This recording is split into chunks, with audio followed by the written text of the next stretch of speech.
Good morning, friends.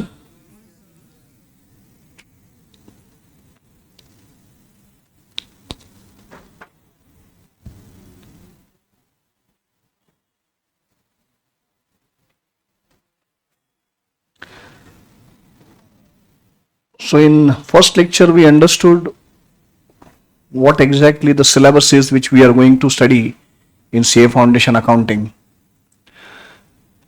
Continuing this discussion, today we will be starting with our first topic, and that is preliminary. मैंने कल आपको idea दी थी कि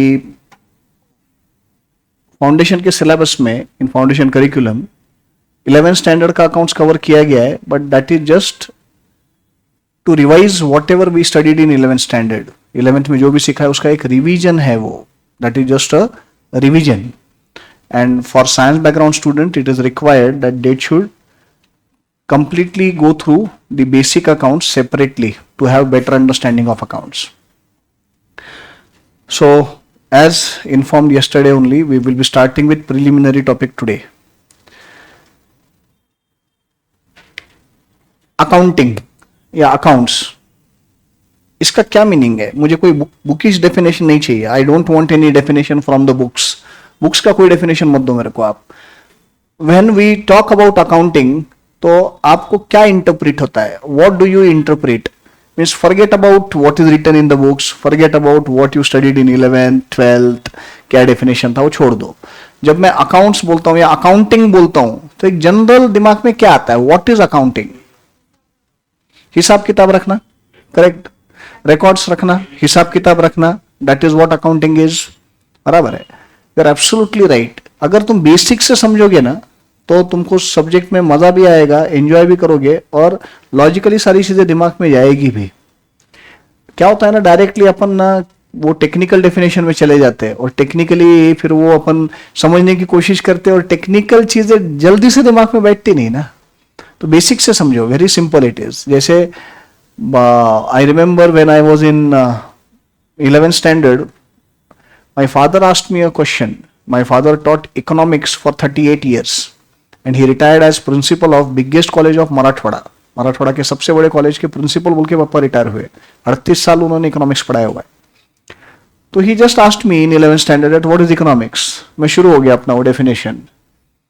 economics is a science which studies human behaviour as a relationship between unlimited wants and scarce means having alternative uses.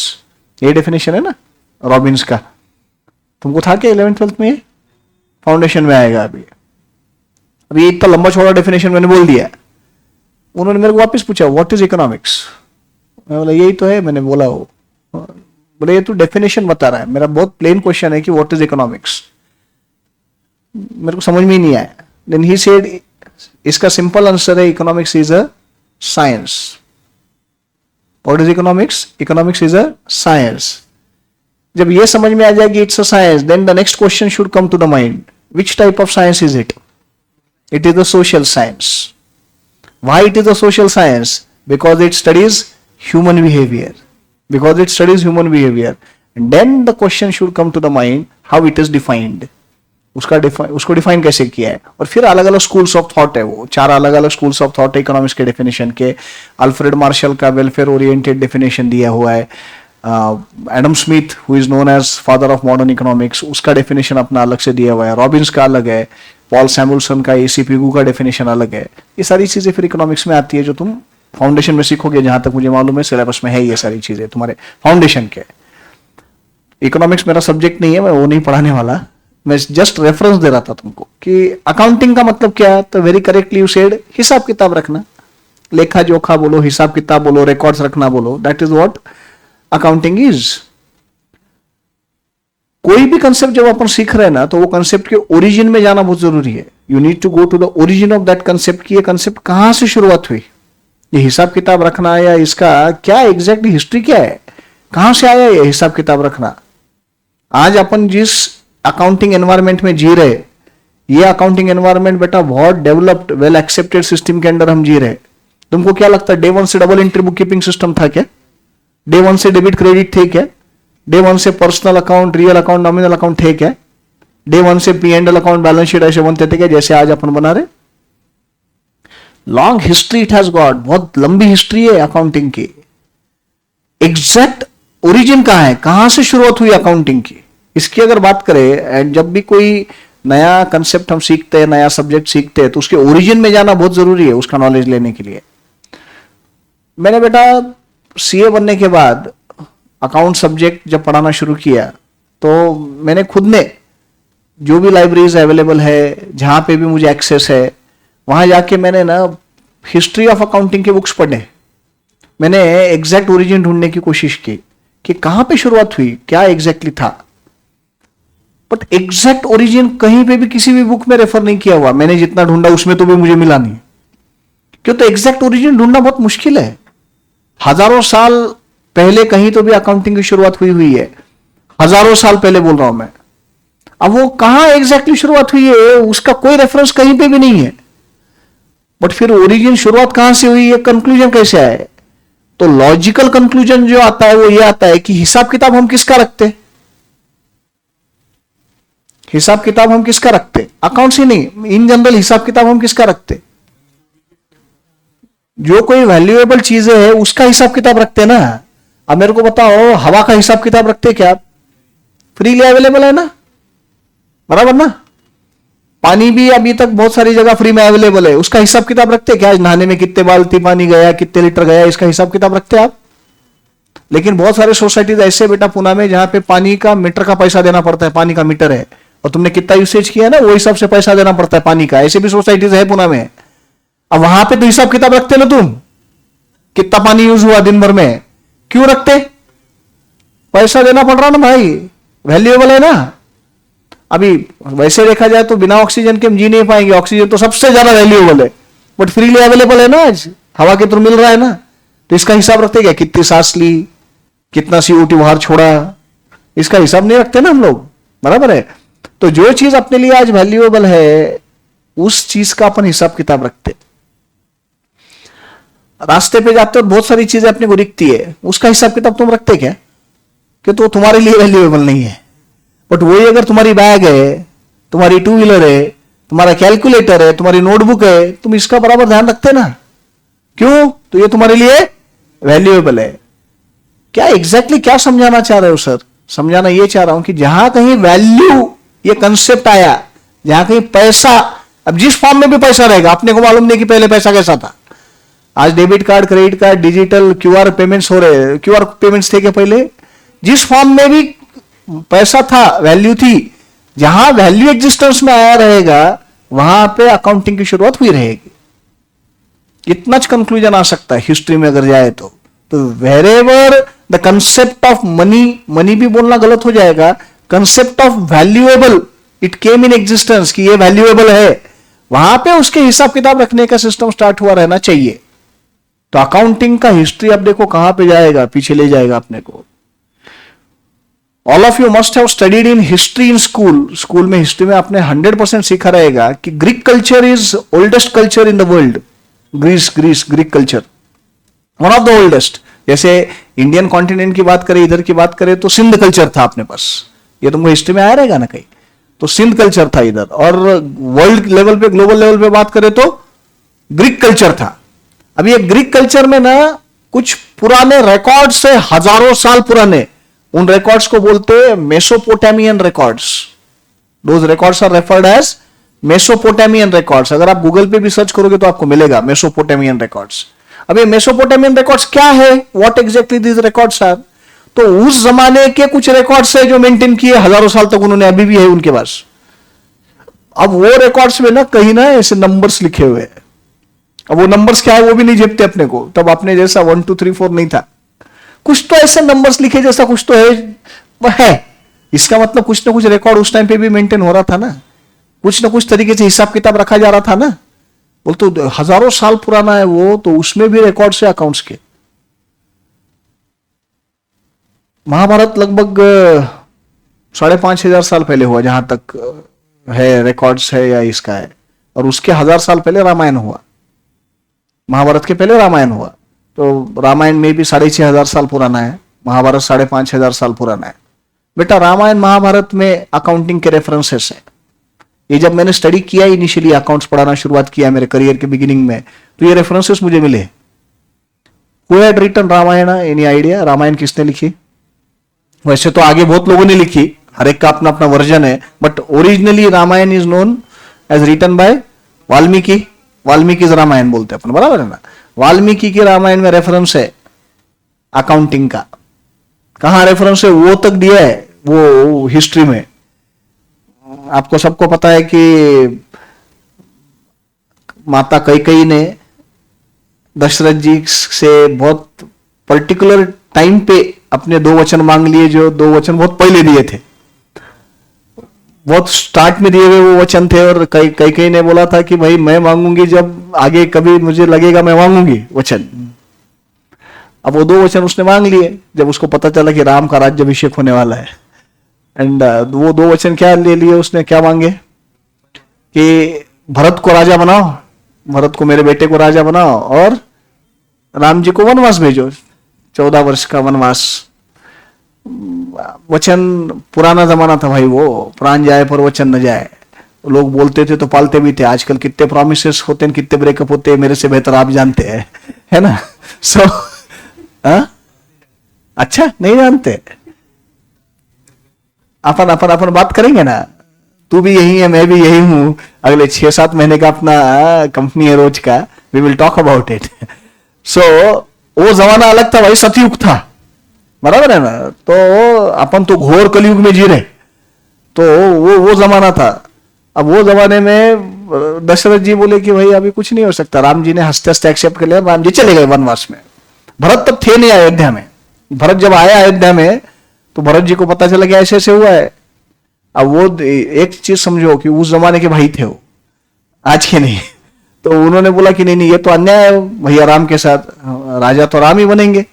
और भरत जी निकल पड़े जंगल में उनके पीछे पीछे उनको वापस लाने के लिए। और फिर वो फेमस राम भरत भेंट जंगल में होती है।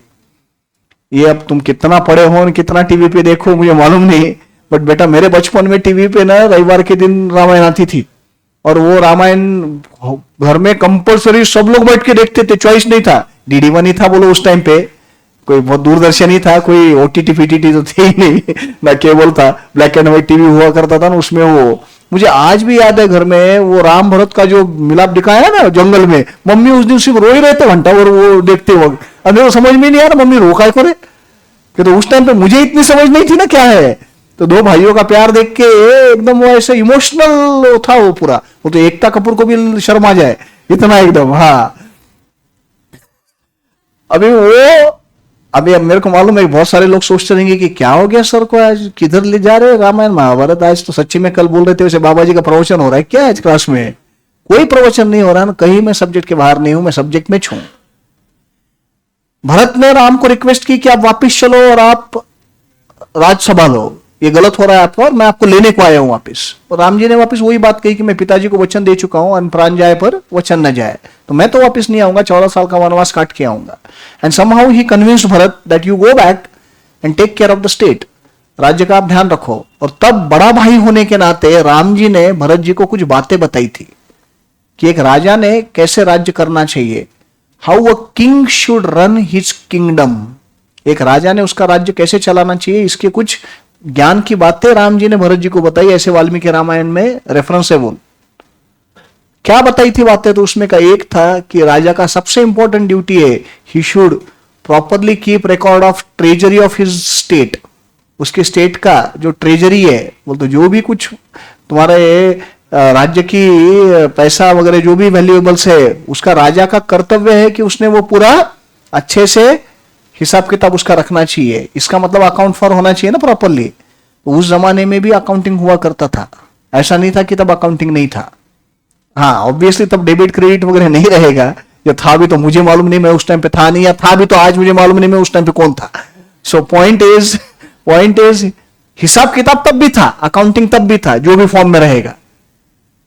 1000 साल बाद राम जी के बाद, राम जी का क्या है, मर्यादा पुरुषोत्तम थे, बहुत आदर्शवादी थे राम जी। तो वो भगवान का अवतार बहुत आदर्शवाद लेके आया कि how a noble person should be, how a noble man should be, Ram जी।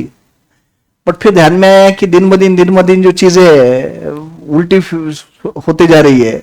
तो भगवान ने भी बोला कि अपन ने भी लीला दिखाना चाहिए, और फिर कृष्ण अवतार आया। कृष्ण अवतार, पूर्ण अवतार बोलते कृष्ण अवतार को, जबकि राम जी के अवतार को बोलते हैं मर्यादा पुरुषोत्तम, और इनको बोलते पूर्ण पुरुष। उसका रीजन है, तो कृष्ण आए, महाभारत हुआ। महाभारत का स्टोरी सबको मालूम है कि कौरव पांडव युद्ध हुए, कुरुक्षेत्र में युद्ध हुआ, फाइनली दुर्योधन को मार दिया, एंड पांडव जीत गए हस्तिनापुर। एंड फिर सबसे बड़े भाई राजा युधिष्ठिर, वो राजा बन गए हस्तिनापुर के। उन्होंने ना 5 भाई थे ना, सबसे बड़े हैं बोल के उन्होंने राजा बन लिए, खुद बन गए। बट उन्होंने क्या किया ना, राजा की ड्यूटीज जो रहते वो 5 भाइयों में डिवाइड कर लिए। It was divided among them. ये किसने लिखा हुआ है महाभारत? महर्षि व्यास ने। महर्षि व्यास ने बोला था, डिक्टेट किया था, गणेश जी ने लिखा हुआ है, गणपति ने। अगर ये मालूम नहीं है तो तुमको, गणेश जी ने लिखा हुआ है। और ये व्यास गुफा, गणेश गुफा आज भी बद्रीनाथ के बाजू में माना विलेज है, which is considered to be last village of India. After Modi ji came, he said no no, this is not last village of India, this is first village of India, and he renamed it. मैं गया हुआ वहां पे ऐसा लिखा हुआ है कि भारत की आखिरी चाय की दुकान, वहां पे है ऐसा लिखा हुआ, क्योंकि उसके बाद तुरंत चाइना स्टार्ट हो जाता है, बद्रीनाथ के बाजू में ही है। तो वहां पे वो गणेश गुफा, व्यास गुफा है, सरस्वती नदी का वहां पे उगम है, सरस्वती नदी वहां से निकलती है रिवर, और वहां पे वो महाभारत महर्षि व्यास ने बोली और गणेश जी ने लिखी, उसकी गुफा है जहां पे बैठ के ये सब हुआ है, उसके रेफरेंसेस है। बोल तो अपने लिए तो सब चीजें आज लगता है कि यार ये क्या, बोल तो यंग जनरेशन बोलती है सब स्टोरीज थे रामायण महाभारत, ये रेफरेंसेस वहां पे मिलते हैं आज भी। वो महाभारत में लिखा हुआ है कि राजा जब बन गए युधिष्ठिर, तो उन्होंने ना 5 भाइयों में डिवाइड कर दिए रिस्पॉन्सिबिलिटीज राजा के। उसमें ऐसा लिखा हुआ है कि जो छोटे भाई थे नकुल, 4 नंबर के भाई, युधिष्ठिर, भीम, अर्जुन, नकुल एंड सहदेव। तो जो नकुल थे 4 नंबर के, he was made incharge of army accounts.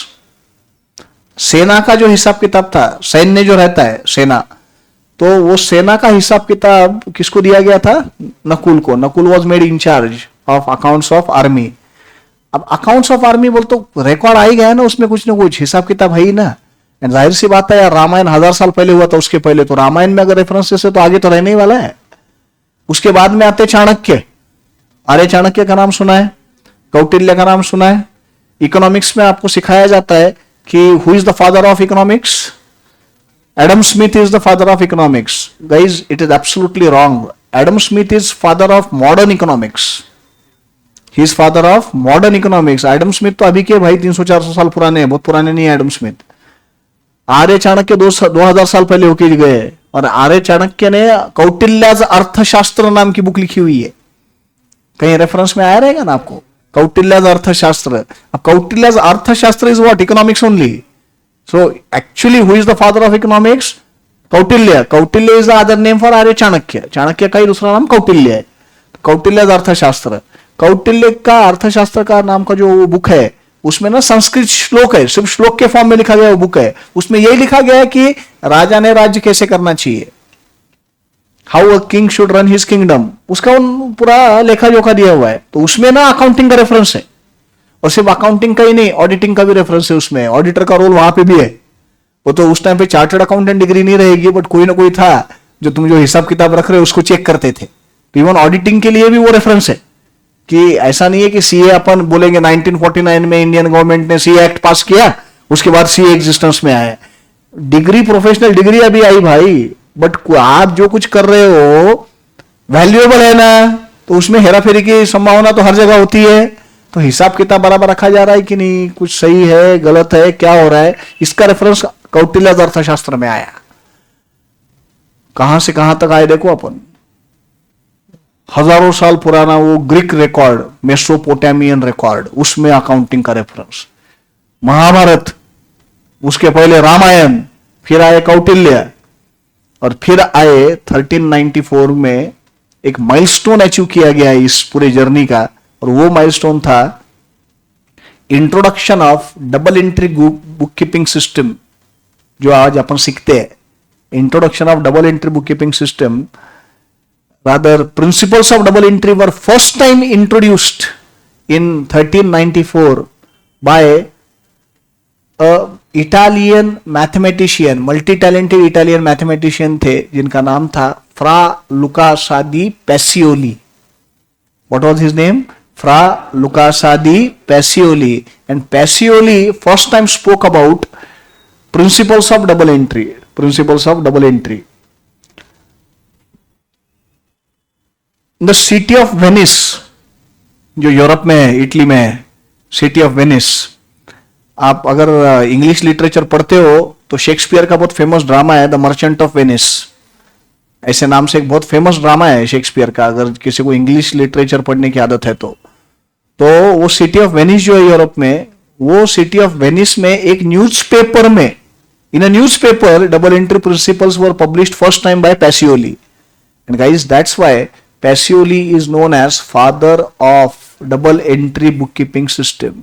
ये तुम एग्जाम पॉइंट ऑफ व्यू से याद रखना। क्यों तो एग्जाम में ऑब्जेक्टिव क्वेश्चंस भी आते हैं अपने फाउंडेशन के पेपर में, तो you should know who is the father of double entry book keeping system. And anyway guys, कल ही मैंने बताया, you are studying chartered accountancy course, you are going to be chartered accountants, और अगर आप चार्टर्ड अकाउंटेंट बनने वाले हैं तो नेचुरली यार तो double entry book keeping system ही तो सब कुछ है, तो उसके फादर कौन है ये तो मालूम रहना ही पड़ेगा, who is the inventor of that. So what is the name? Fra Lucas de Pacioli. अब इतना बड़ा नाम कैसे याद रखेंगे सर?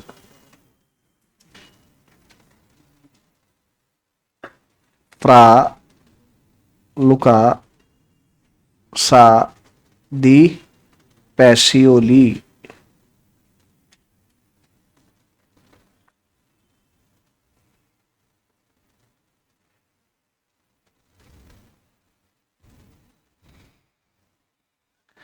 अपने पास साउथ इंडिया में कैसे लंबे चौड़े नाम रहते। वो धमाल पिक्चर देखा क्या? धमाल पिक्चर देखा क्या? वो अरशद वारसी को ले जाता कार में बैठा के, नाम पूछता हो, क्या बोलता वो, हाँ आइयर, हाँ, और उसके पहले क्या बोलता, बाप रे बाप।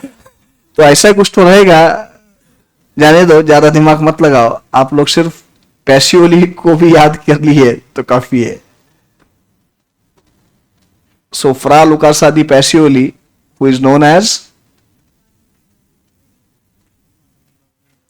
father of double entry bookkeeping system.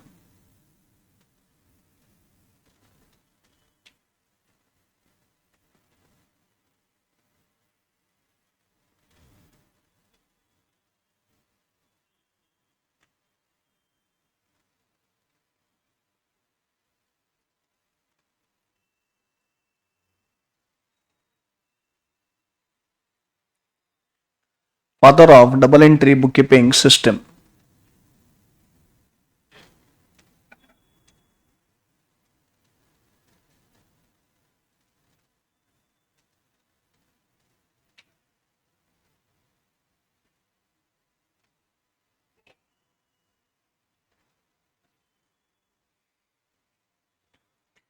Jokes apart, बाकी का नाम छोड़ दो, पैसियोली याद रखो, काफी है उतना।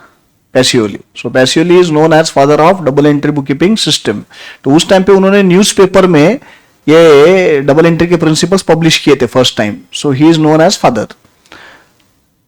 आपको पता है अपना आईसीएआई एक जर्नल इशू करता है हर महीने को, 2 जर्नल्स आते, पब्लिकेशन आते, बहुत कम बच्चे रेफर करते हैं, वो रादर कोई करता ही नहीं है जहां तक मैं जानता हूं।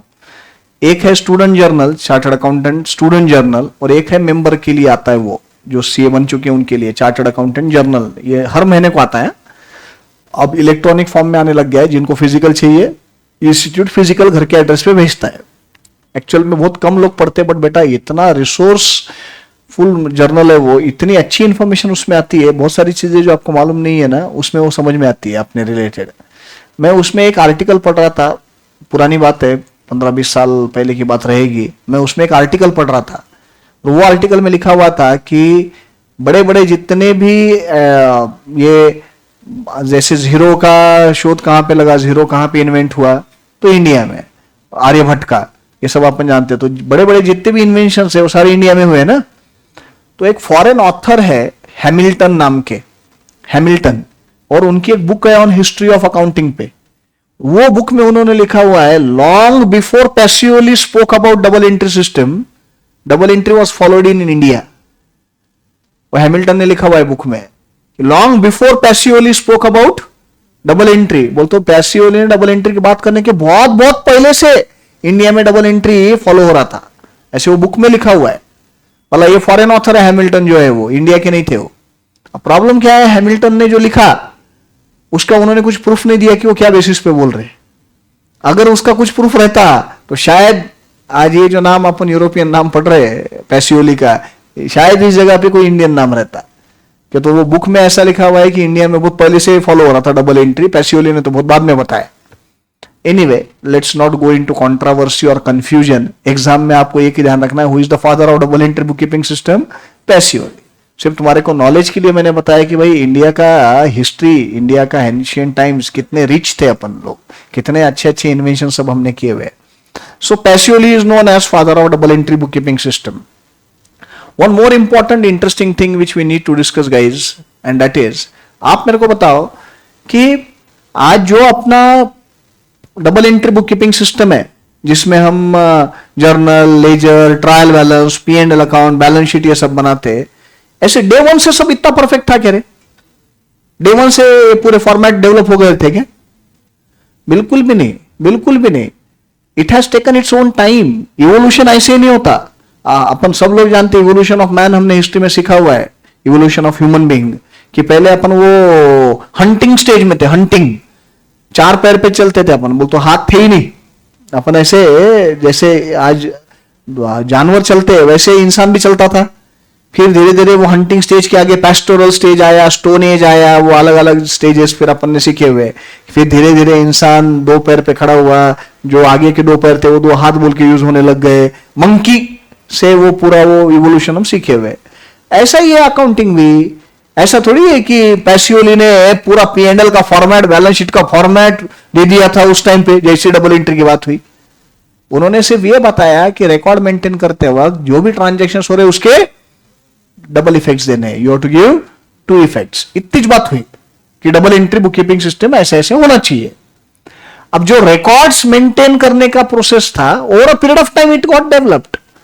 Journal, ledger, trial balance, subsidiary books, P&L account, balance sheet, ये तो सब टाइम टू टाइम रिक्वायरमेंट के हिसाब से उसमें चेंजेस होते गए, ऑल्टरेशंस होते गए, मॉडिफिकेशंस होते गए, और आज एक वेल स्ट्रक्चर्ड फॉर्मेट अपने सामने है। इतना काय को बेटा 2013 में फॉर्मेट बदल गया ना फाइनेंशियल स्टेटमेंट्स का। 2013 में कंपनीज एक्ट आया, आपको सर पढ़ाएंगे अमित सर। 2013 में कंपनीज एक्ट आया लेटेस्ट वाला, और उसमें P&L अकाउंट और बैलेंस शीट कंपनी का कैसे होना चाहिए इसका नया फॉर्मेट आया है। डबल एंट्री के अंडर ही प्रिंसिपल्स डबल एंट्री के चाहिए। और जो तुम ट्रेडिशनल फाइनल अकाउंट सीखे ना 11 स्टैंडर्ड से, T फॉर्मेट, P&L में particular rupees, debit side, credit side, expenditure side, income side, balance sheet, liability side, asset side, ये फॉर्मेट रियल लाइफ में फॉलो ही नहीं होता जो आपने को 11 से सिखाया गया है। वो रियल लाइफ में सिर्फ प्रोप्राइटरी कंसर्न पार्टनरशिप फॉर्म के केस में फॉलो होता है, कंपनीज को अलाउड ही नहीं है। अब ये चेंजेस तो अभी आए भाई 10-12 साल पहले। अब बोलने का मतलब, मेरे को यही समझाने का मतलब ये है कि जो फॉर्मेट्स अपन सीख रहे हैं वो कोई रातों रात नहीं आए हुए। Over a period of time जैसे जैसे रिक्वायरमेंट्स आते गए, जो जो रिक्वायरमेंट्स पहले के फॉर्मेट में पूरी नहीं हो पा रही थी, वैसे वैसे मॉडिफिकेशंस होते गए, वैसे वैसे चेंजेस होते गए, और एक वेल स्ट्रक्चर्ड फॉर्मेट आज अपने सामने डबल एंट्री के फॉर्म में है। Double entry system is a perfect system, guys. One of the best inventions in accounting, double entry. कोई भी सिनारियो में जाओ, कोई भी बिजनेस में जाओ, कोई भी सर्कमस्टेंसेस में जाओ, कोई भी कंडीशंस में जाओ, डबल एंट्री वर्क्स परफेक्टली। और आज जो फॉर्मेट्स डेवलप हुए हैं वो फॉर्मेट्स में आप कैसे भी कुछ भी कर लो, करेक्ट हो जाता है सब। ऐसा कहीं देखा है कि ऐसा कोई ट्रांजैक्शन जिसके अंडर डबल एंट्री के प्रिंसिपल्स काम नहीं करते या वो रिकॉर्ड नहीं हो सकता? ऐसा कुछ है ही नहीं। तो ये परफेक्शन की स्टेज को भी ऐसा नहीं है। ये हिस्ट्री पूरा बताने का रीजन क्या था, इतना मैं तुमको यहां तक क्यों लेके आया हूं, इतना हजारों साल पीछे लेके गया, मैं वापस यहां तक लेके आया हूं। बताने का मतलब ये कि बहुत एक बड़ी हिस्ट्री वाला, बहुत लंबी हिस्ट्री वाला सब्जेक्ट अपन सीखने जा रहे हैं। एंड वेरी इंपॉर्टेंट बेटा, मेरे को बोलो, प्रोफेशन कोई भी रहने दो। मैंने कल भी बोला मैं किसी प्रोफेशन का इंपॉर्टेंस कम नहीं कर रहा हूं। प्रोफेशन कोई भी रहने दो। मेरे को बोलो, आज बड़े बड़े एग्जांपल्स अगर अपन ले, मुकेश अंबानी, अल्टीमेटली एम क्या है? पैसा कमा रहे। सचिन तेंदुलकर क्या कर रहे? पैसा कमा रहे। अमिताभ बच्चन क्या कर रहे? पैसा कमा रहे। Right, for that matter any other big name you can take, कोई भी बड़े नाम ले लो। राइट, चलो एक सामान्य व्यक्ति का नाम लेते हैं, सुशील भंडारी, पैसा कमा रहे, तो हर एक जन को अकाउंटिंग तो करना ही है ना। तुम बहुत बड़े साइंटिस्ट है, तुम बहुत बड़े इंजीनियर है, तुम बहुत बड़े डॉक्टर है, तुम बहुत बड़े पॉलिटिशियन है, तुम बहुत बड़े बिजनेसमैन है, अल्टीमेटली घूम फिर के कहां आता है सब? अकाउंटिंग, हिसाब किताब। तो एक बहुत इंपॉर्टेंट सब्जेक्ट पे अपन आज फोकस कर रहे हैं, और इस अकाउंटिंग के दुनिया में आज अपन एंटर हो रहे। वो तो ऐसा है कि मैं साइंटिस्ट का इंपॉर्टेंस कम कर रहा हूं, बिल्कुल भी नहीं भाई। साइंटिस्ट लोग भारी होते, नो डाउट, क्या करते अपने को झेपता नहीं, बट भारी रहते। बट अल्टीमेटली हर चीज का हिसाब किताब तो आएगा ही ना। कोई भी प्रोफेशन ले लो, मुकेश अंबानी कितने भी बड़े हो गए, कुछ भी हो गया, रिलायंस का बैलेंस शीट साइन कौन करता? मैं बोलता हूं सीए, है ना। तो घूम फिर के हर चीज कहां आने वाली है? अकाउंटिंग पे आने वाली है। तो very very important day to day life में अपन जिसके साथ डील करते, वो सब्जेक्ट में अपन एंटर हो रहे, and I am very happy I am teaching that subject, it's my subject. So ये पूरी हिस्ट्री बताने का रीजन ये था कि तुमको भी ध्यान में आए कि कहां से कहां तक अपनी जर्नी आई हुई है, और इस कंसेप्ट में अब आपका बचा हुआ लाइफ जाने वाला है। आप सीए बन रहे हो तो ऑब्वियसली आपका पूरा लाइफ जो है वो इसी के इर्द गिर्द जाने वाला है। तो एटलीस्ट यू शुड नो कि कितना रिच कल्चर लेके अपन आए हुए अकाउंटिंग में भी। ऐसा नहीं है कि सिर्फ यार बाकी चीजों में अपन रिच कल्चर की बातें करें, अकाउंटिंग में भी रिच कल्चर है अपना, यही बताना था, इसके पीछे का पर्पज इतना ही था। ओके, हिसाब किताब की बातें हो रही है, अपन ने समझा, आपने बोला कि अकाउंटिंग का मतलब क्या? रिकॉर्ड रखना, लेखा जोखा, हिसाब किताब, correct. Now the question arises, ये बेसिक अंडरस्टैंडिंग आने के बाद अकाउंटिंग क्या है, हिसाब किताब रखना, हम अकाउंटिंग किसका करते हैं? What do we account for? We account for, yes बोलो, क्या बोला? Transactions. Let's talk about transaction, let us talk about transaction.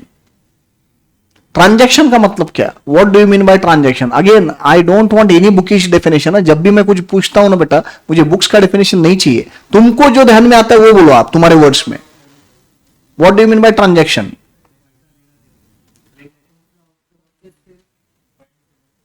पैसा लेना देना,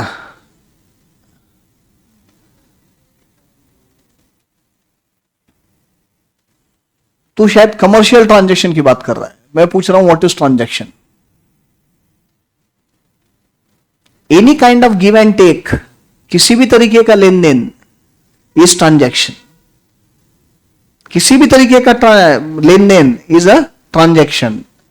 guys, few days back you came to expert's office and you inquired in expert's office that when the foundation batch is starting, and the staff sitting in the office replied to you batch is starting from 1st of October.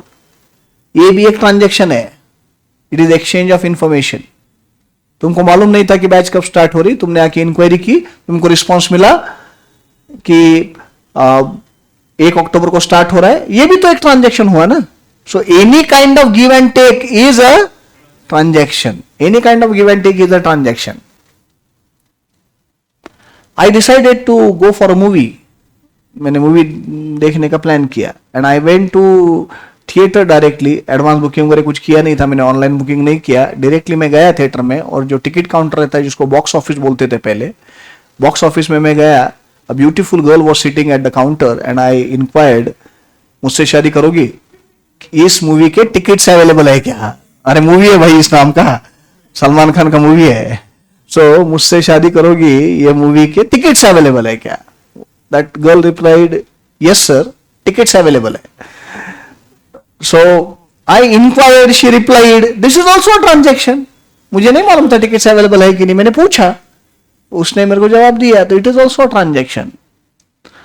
Now you tell me, do we account for all the transactions? No, we account for only business, commercial, financial transactions, what you were referring, जो तू बोल रहा था। So I asked what is transaction, I did not ask what is financial transaction. So let's understand what is transaction, then we will understand what is financial transaction. So transaction is any kind of give and take, किसी भी तरीके का लेन then, exchange of something for something, that is also a transaction. Expert के office में आके inquiry करना, उन्होंने आपको बोलना कि हाँ भाई ये 1 अक्टूबर से स्टार्ट हो रहा है, मैंने मूवी को जाना, पूछना टिकट्स अवेलेबल है क्या, रिप्लाई आना हाँ टिकट्स अवेलेबल है, ये भी तो ट्रांजेक्शन ही हुए। But we never account for this transactions because हिसाब किताब किसका रखा जाता है, only and only financial transactions, जिनको आप कमर्शियल ट्रांजेक्शंस बोलो, बिजनेस ट्रांजेक्शंस बोलो, जो नाम देना है वो दो।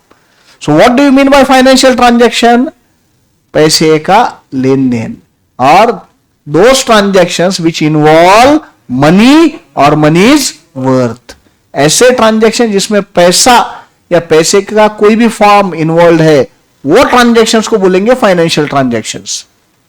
आप मेरे को बोलो आपने एक्सपर्ट में आके इंक्वायरी की एंड आपको रिप्लाई मिला 1 अक्टूबर को बैच स्टार्ट हो रहा है, do you pass entry for that, will expert pass entry for that? मैं गया पिक्चर देखने, मैंने पूछा टिकट अवेलेबल है क्या, उसने बोला हाँ सर टिकट्स अवेलेबल है, will I pass entry for that?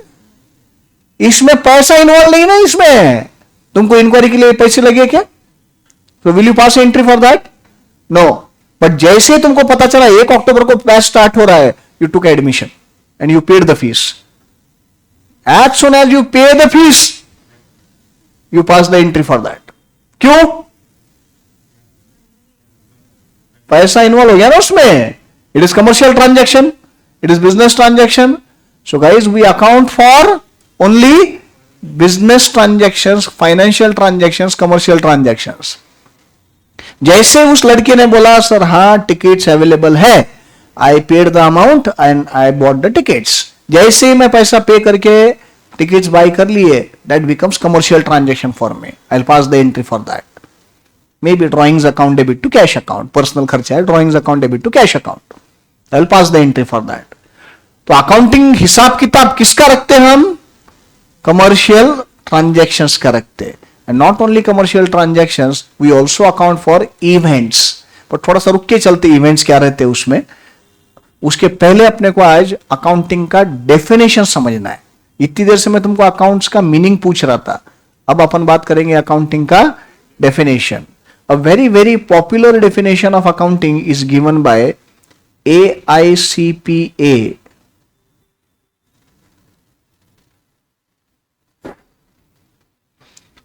ये डेफिनेशन ना जो कॉमर्स बैकग्राउंड के उन सबको मालूम रहेगा, सिर्फ ये नहीं मालूम रहेगा कि ये AICPA ने दिया हुआ है, मालूम सबको रहेगा ये डेफिनेशन अकाउंटिंग का, क्यों तो वही यूज होता है हर जगह, very popular definition. Only thing is मालूम नहीं रहता कि किसने दिया हुआ है। AICPA का लॉन्ग फॉर्म क्या है, मैं जो स्क्रीन पे लिखता हूं ना वो लिख लिया करो आप लोग, राइट? जब जब मैं बोलूंगा मत लिखो तो फिर मत लिखना, बट अदरवाइज लिख लिया करो। क्या है ना, बाद में जब तुम नोटबुक गो थ्रू करोगे तो ये सामने आती, तुमको आज का डिस्कशन याद आएगा कि अच्छा सर ने ये बताया था उस टाइम पे। AICPA इज जैसे अपना ICAI है, institute of chartered accountants of India, वैसे AICPA it is American institute of certified public accountants. India में डिग्री का नाम CA है, चार्टर्ड अकाउंटेंट, अमेरिका में वही नाम CPA है। CPA बोलता हूं अमेरिका का CA, US का CA, उसका डिग्री वहां पे क्या है, CPA है। तो जैसे अपने पास ICAI है, institute of chartered accountants of India, वहां पे उनके इंस्टीट्यूट का नाम है AICPA and it's long form is American institute of certified public accountants.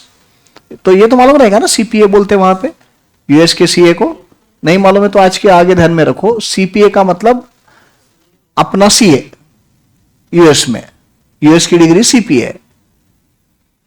So, American Institute of Certified Public Accountants has defined accounting as accounting is an art of recording, classifying, summarizing, analyzing, and interpreting financial transactions and events in a systematic manner. पहली बार जब सुनते ना definition लगता बाप रे क्या है रे, क्या बोल रहे सर। बहुत basic definition and very simple definition, I will explain.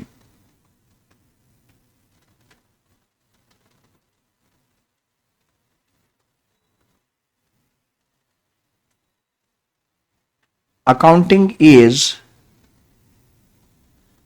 an art of recording,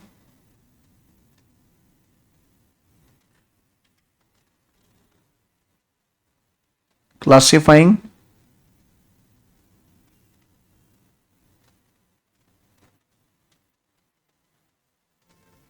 summarizing,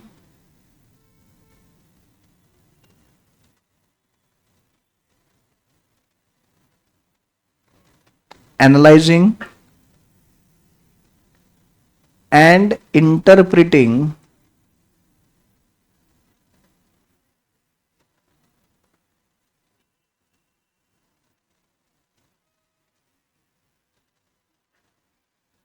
the financial transactions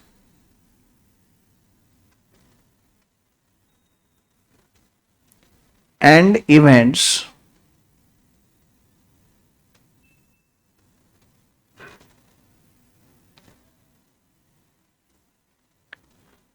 in a systematic manner.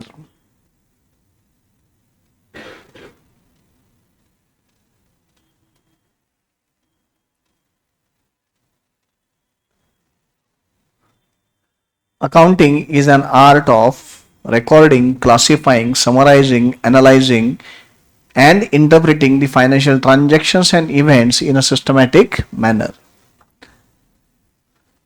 अभी ना इस डेफिनेशन को वन बाय वन अपने को समझना पड़ेगा कि क्या है एग्जैक्टली ये डेफिनेशन. ऐसे तो पहली बार सुनते तो लगेगा कि पर्टिकुलरली जो साइंस बैकग्राउंड के बच्चे यहाँ बैठे हुए आपको लगेगा कि क्या लिखा है यार, ये क्या है.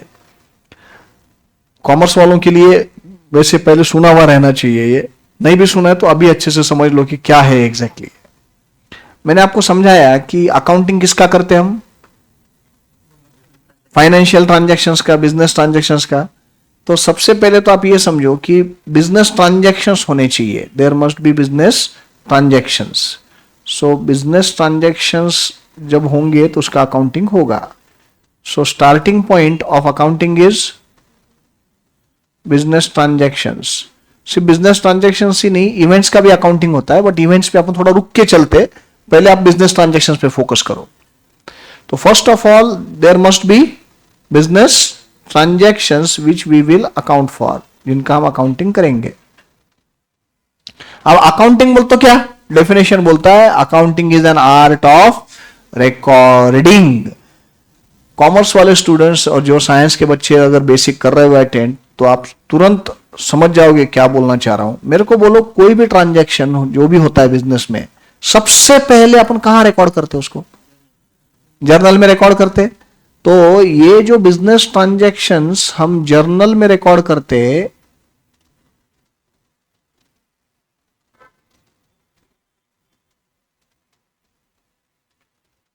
It is nothing but recording. यही तो रिकॉर्डिंग है.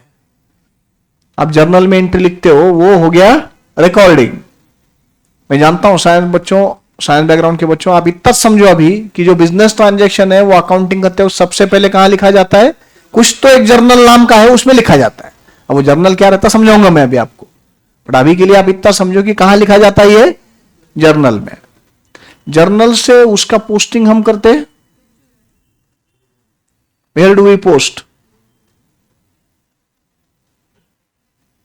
लेजर. अब लेजर का आप सब लोग जानते हैं कि लेजर अकाउंट के दो साइड होते हैं, डेबिट एंड क्रेडिट. अब कौन सा डेबिट होगा और कौन सा क्रेडिट होगा, इसके लिए आप क्या करते, आप क्लासिफाई करते इफेक्ट्स को कि whether the effect goes in personal account, real account और नॉमिनल अकाउंट. एंड अकॉर्डिंगली फिर डबल एंट्री के प्रिंसिपल्स अप्लाई करते हैं, debit the receiver, credit the giver, debit what comes in, credit what goes out, debit all expenses and losses, credit all incomes and gains. तो basically journal से laser में जब आप effect देते हो, कौन सा अकाउंट डेबिट और कौन सा अकाउंट क्रेडिट, तो ये करते वक्त ऑटोमेटिकली यू आर क्लासिफाइंग,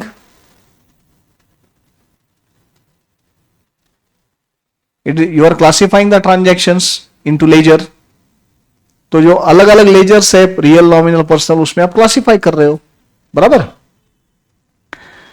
साल के एंड में आप क्या करते, लेजर अकाउंट जो है वो सारे क्लोज करते, और लेजर अकाउंट क्लोज करके क्लोजिंग लेजर बैलेंसेस को लेके एक समरी बनता है, उस समरी को बोलते trial balance. Trial balance is nothing but summarising. आप साल भर का जो भी लेखा जोखा है, जो भी हिसाब किताब है, उसको समराइज कर रहे हैं in the form of trial balance. And then जो भी ट्रायल बैलेंस आपने बनाया, वो ट्रायल बैलेंस के बेसिस पे you prepare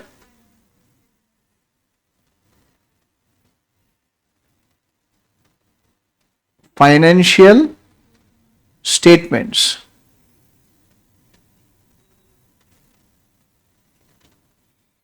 It is nothing but analyzing your financial position and financial performance. Financial statements में क्या क्या आता है? Profit and loss account and balance sheet. तो P&L अकाउंट के थ्रू आप फाइनेंशियल परफॉर्मेंस जज करते हो, एनालाइज करते हो, और बैलेंस शीट के थ्रू फाइनेंशियल पोजीशन। तो वो हो गया एनालाइजिंग। अब मेरे को बोलो, ये जो ऊपर की डेफिनेशन है, ये कोई बहुत डिफिकल्ट डेफिनेशन है क्या? पर्टिकुलरली कॉमर्स के स्टूडेंट्स, ये कुछ नया मैंने बताया क्या तुमको आज? अरे बहुत बेसिक है भाई। बिजनेस ट्रांजैक्शन हुआ, वो सबसे पहले हम रिकॉर्ड करते हैं जर्नल में, तो दैट इज रिकॉर्डिंग। जर्नल से हम उसको ले जाते लेजर में, that is classifying.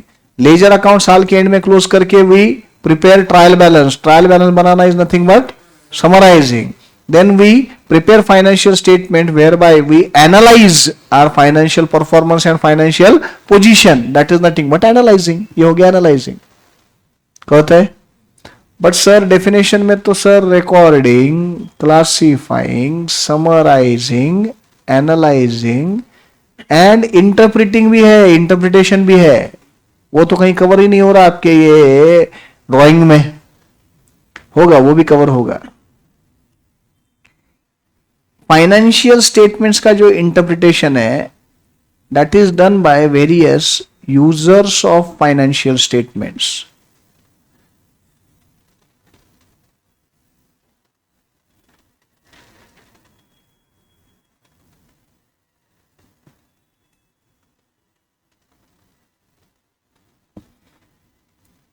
So the financial statements are interpreted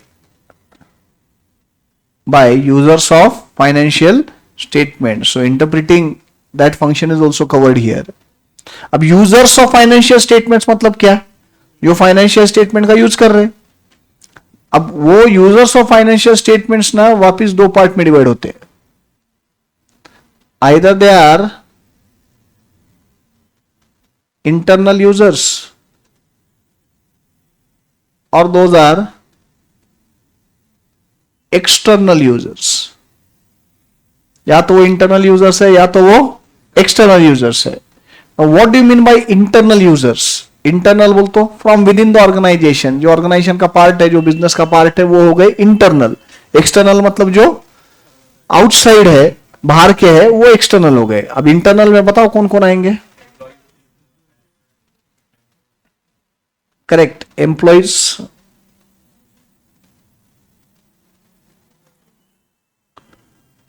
directors, directors बोल तो मैनेजमेंट आ ही गया ना।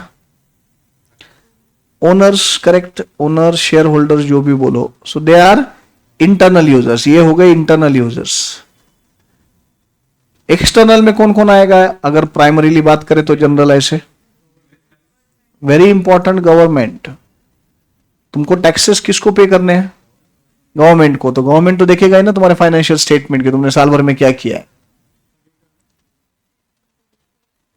Then providers of finance.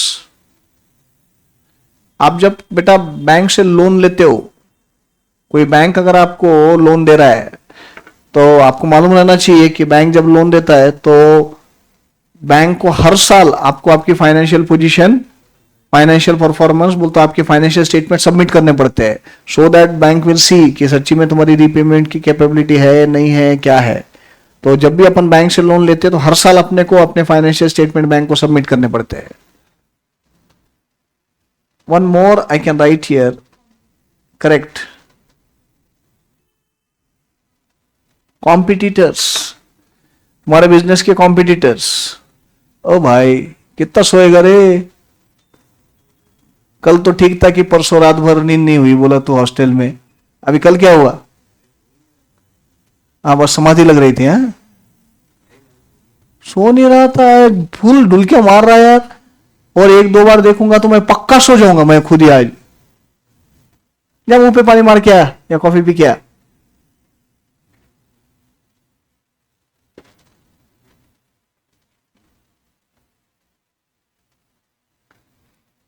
पूरा नींद में बोल तो सो नहीं रहा, और लिटरली ऐसे वो गिर रहा नीचे, है ना। कॉम्पिटिटर्स लिखा। हाँ कॉम्पिटिटर्स को क्या इंटरेस्ट रहेगा, सबसे ज्यादा इंटरेस्ट उनको रहता तुम क्या करे तुम्हारे बिजनेस में है। सो कॉम्पिटिटर्स भी देखते हैं भाई, वो एक्सटर्नल हो गए। तो यूजर के हिसाब से इंटरप्रिटेशन होता है कि उसका पर्पस क्या है फाइनेंशियल स्टेटमेंट देखने का, then they will interpret accordingly.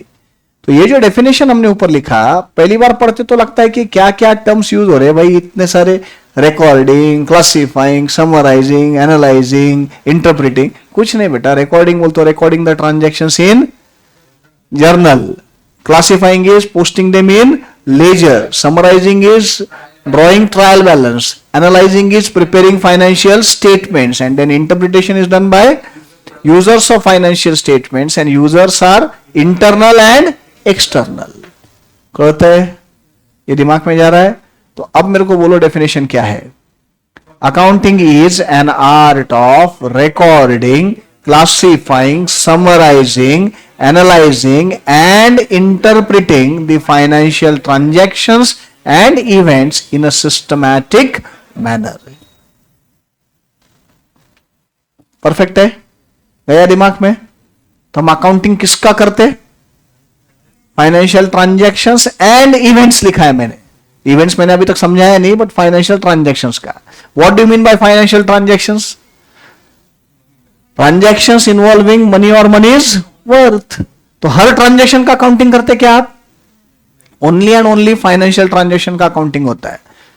तो आपने बैंक में जाके इंक्वायरी की कि मुझे लोन मिल सकता है क्या, तुमने तुम्हारे डॉक्यूमेंट्स दिखाए और बैंक मैनेजर बोला कि हाँ तुमको लोन मिल सकता है, will you pass entry for that? Entry पास करते क्या तुम? तुमने जाके सिर्फ इंक्वायरी की कि तुम्हारी एलिजिबिलिटी है कि नहीं लोन के लिए, और बैंक ने मैनेजर ने बोला हाँ you are eligible to get this much amount loan, loan मिल गया क्या? अच्छा सिर्फ उसने ये बोला ना कि मिल सकता है तुमको, will you pass entry for that? No, answer is no, we won't pass entry for that. We will pass entry when the loan is actually disbursed. जब लोन अपने को मिल जाएगा तो फिर उसकी एंट्री करेंगे, बिकॉज इट इन्वॉल्व मनी और money's worth. So we account for only business transactions. We do not account for all transactions. We account for only those transactions which involve money or money's worth. कहते जेबते। Let's understand what is event.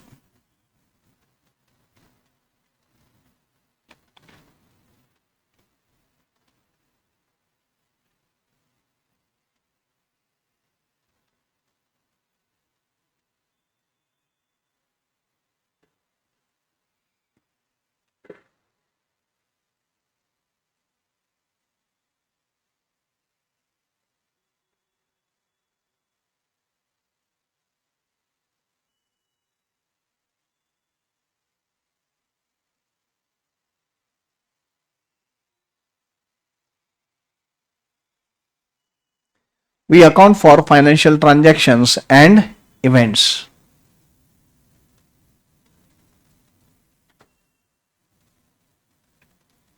What are financial transactions?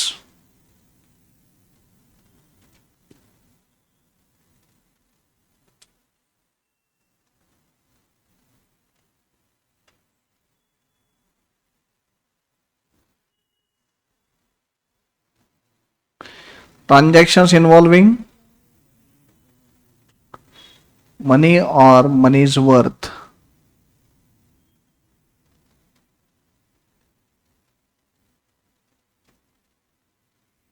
What are events? Very simple meaning I'll write in simple words. Result of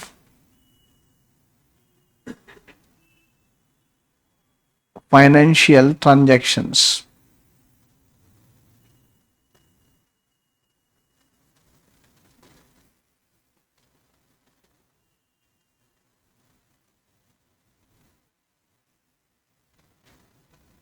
and any happenings.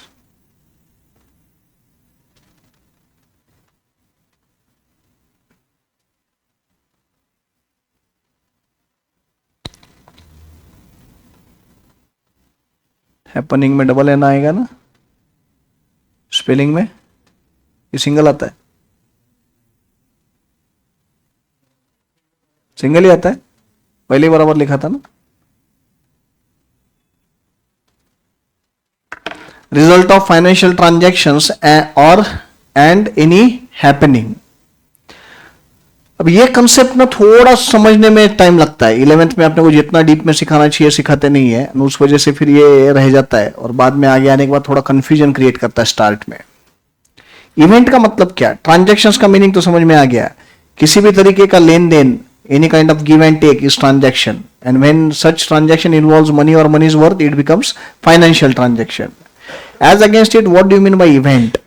Event is result of financial transactions. अब result of financial transactions बोल तो क्या, I'll give you example. मैंने साल भर में 10,000 रुपए के गुड्स खरीदे।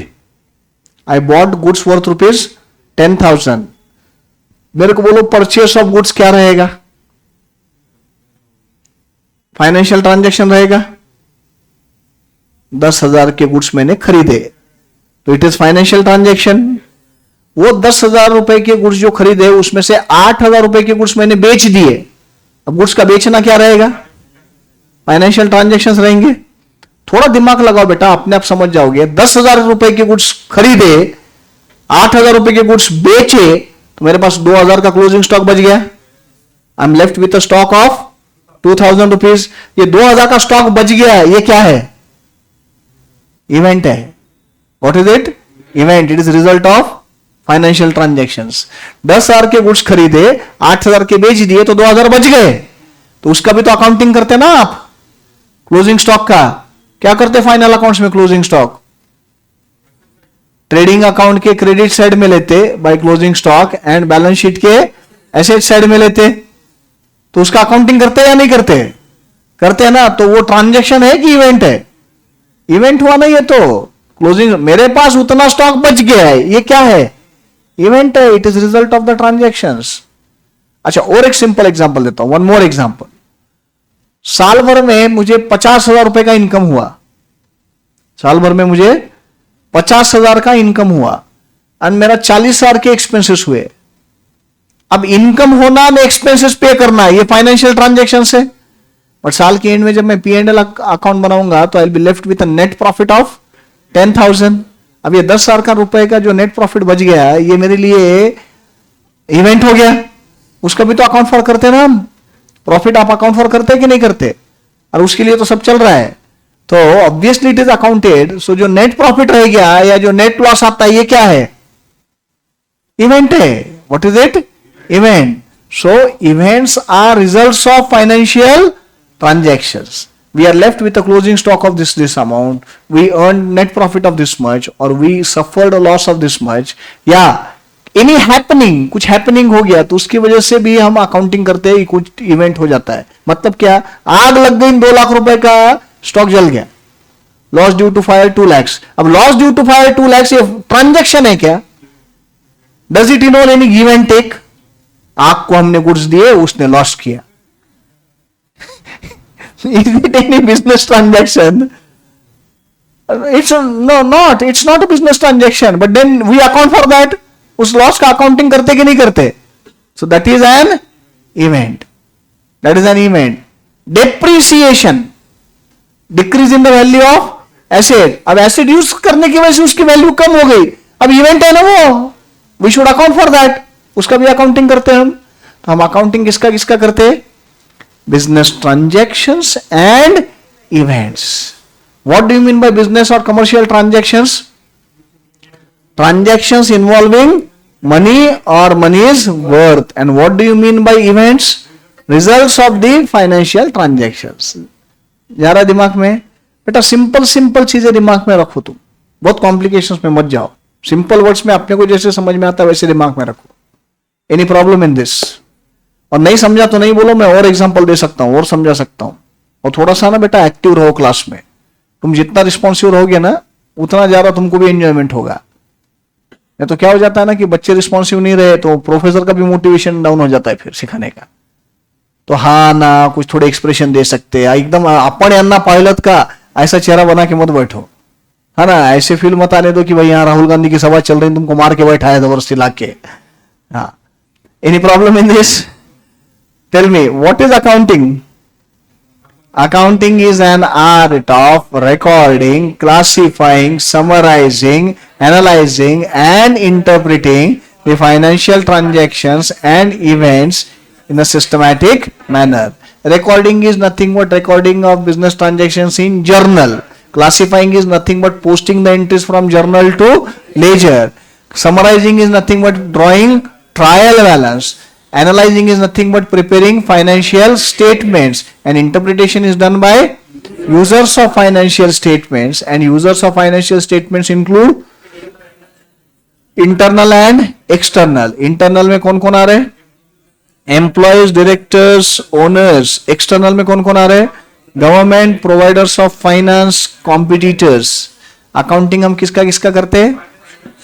Financial transactions and events. What do you mean by financial transactions? Transactions involving money or money's worth. What do you mean by events? Results of financial transaction or any happening. Any problem? यहां तक समझा? ये जो interpretation का part है ना, जो last function of accounting है, क्या क्या है फंक्शंस ऑफ अकाउंटिंग में? Recording, classifying, summarising, analysing and interpreting. ये जो इंटरप्रिटेशन का पार्ट है ना, वो और अच्छे से समझ में आने के लिए you need to understand various branches of accounting, various branches of accounting. So let's talk about which are the branches of accounting.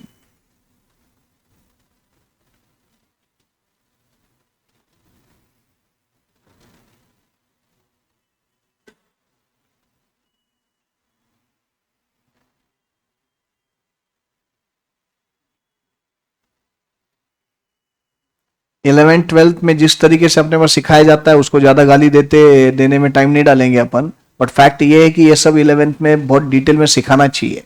ये बेस है पूरा अकाउंटिंग का, बट अनफॉर्चुनेटली पढ़ाया नहीं जाता अपने पास डायरेक्ट जर्नल से शुरुआत होती, डेबिट क्रेडिट, हाँ डेबिट क्रेडिट, बस इंटर रटा लेते अपने से, ये डेबिट होता वो क्रेडिट होता, खत्म।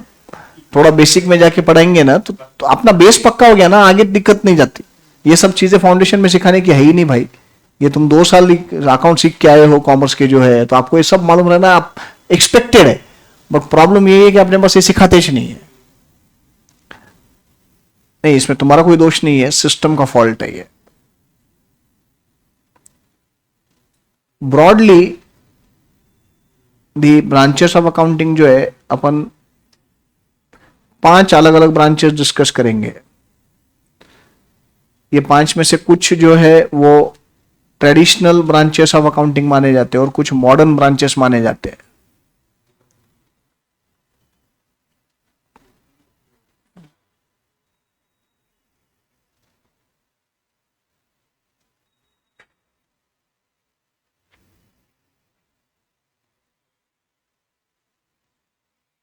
इसमें से पहला है financial accounting.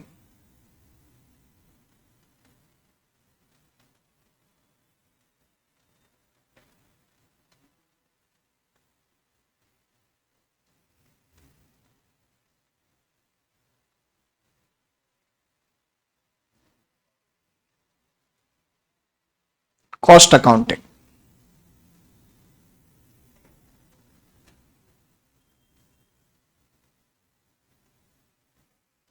Next is management accounting.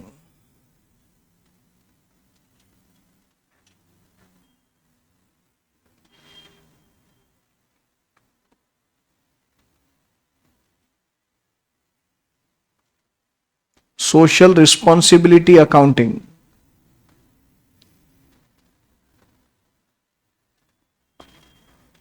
Social responsibility accounting.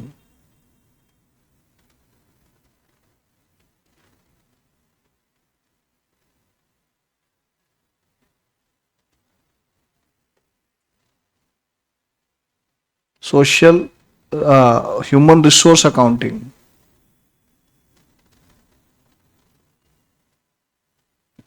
Human resource accounting.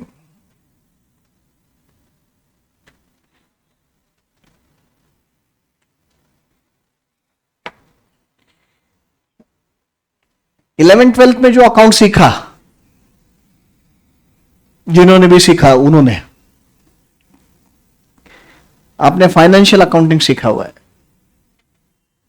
जो सब्जेक्ट मैं पढ़ा रहा हूं वो फाइनेंशियल अकाउंटिंग है।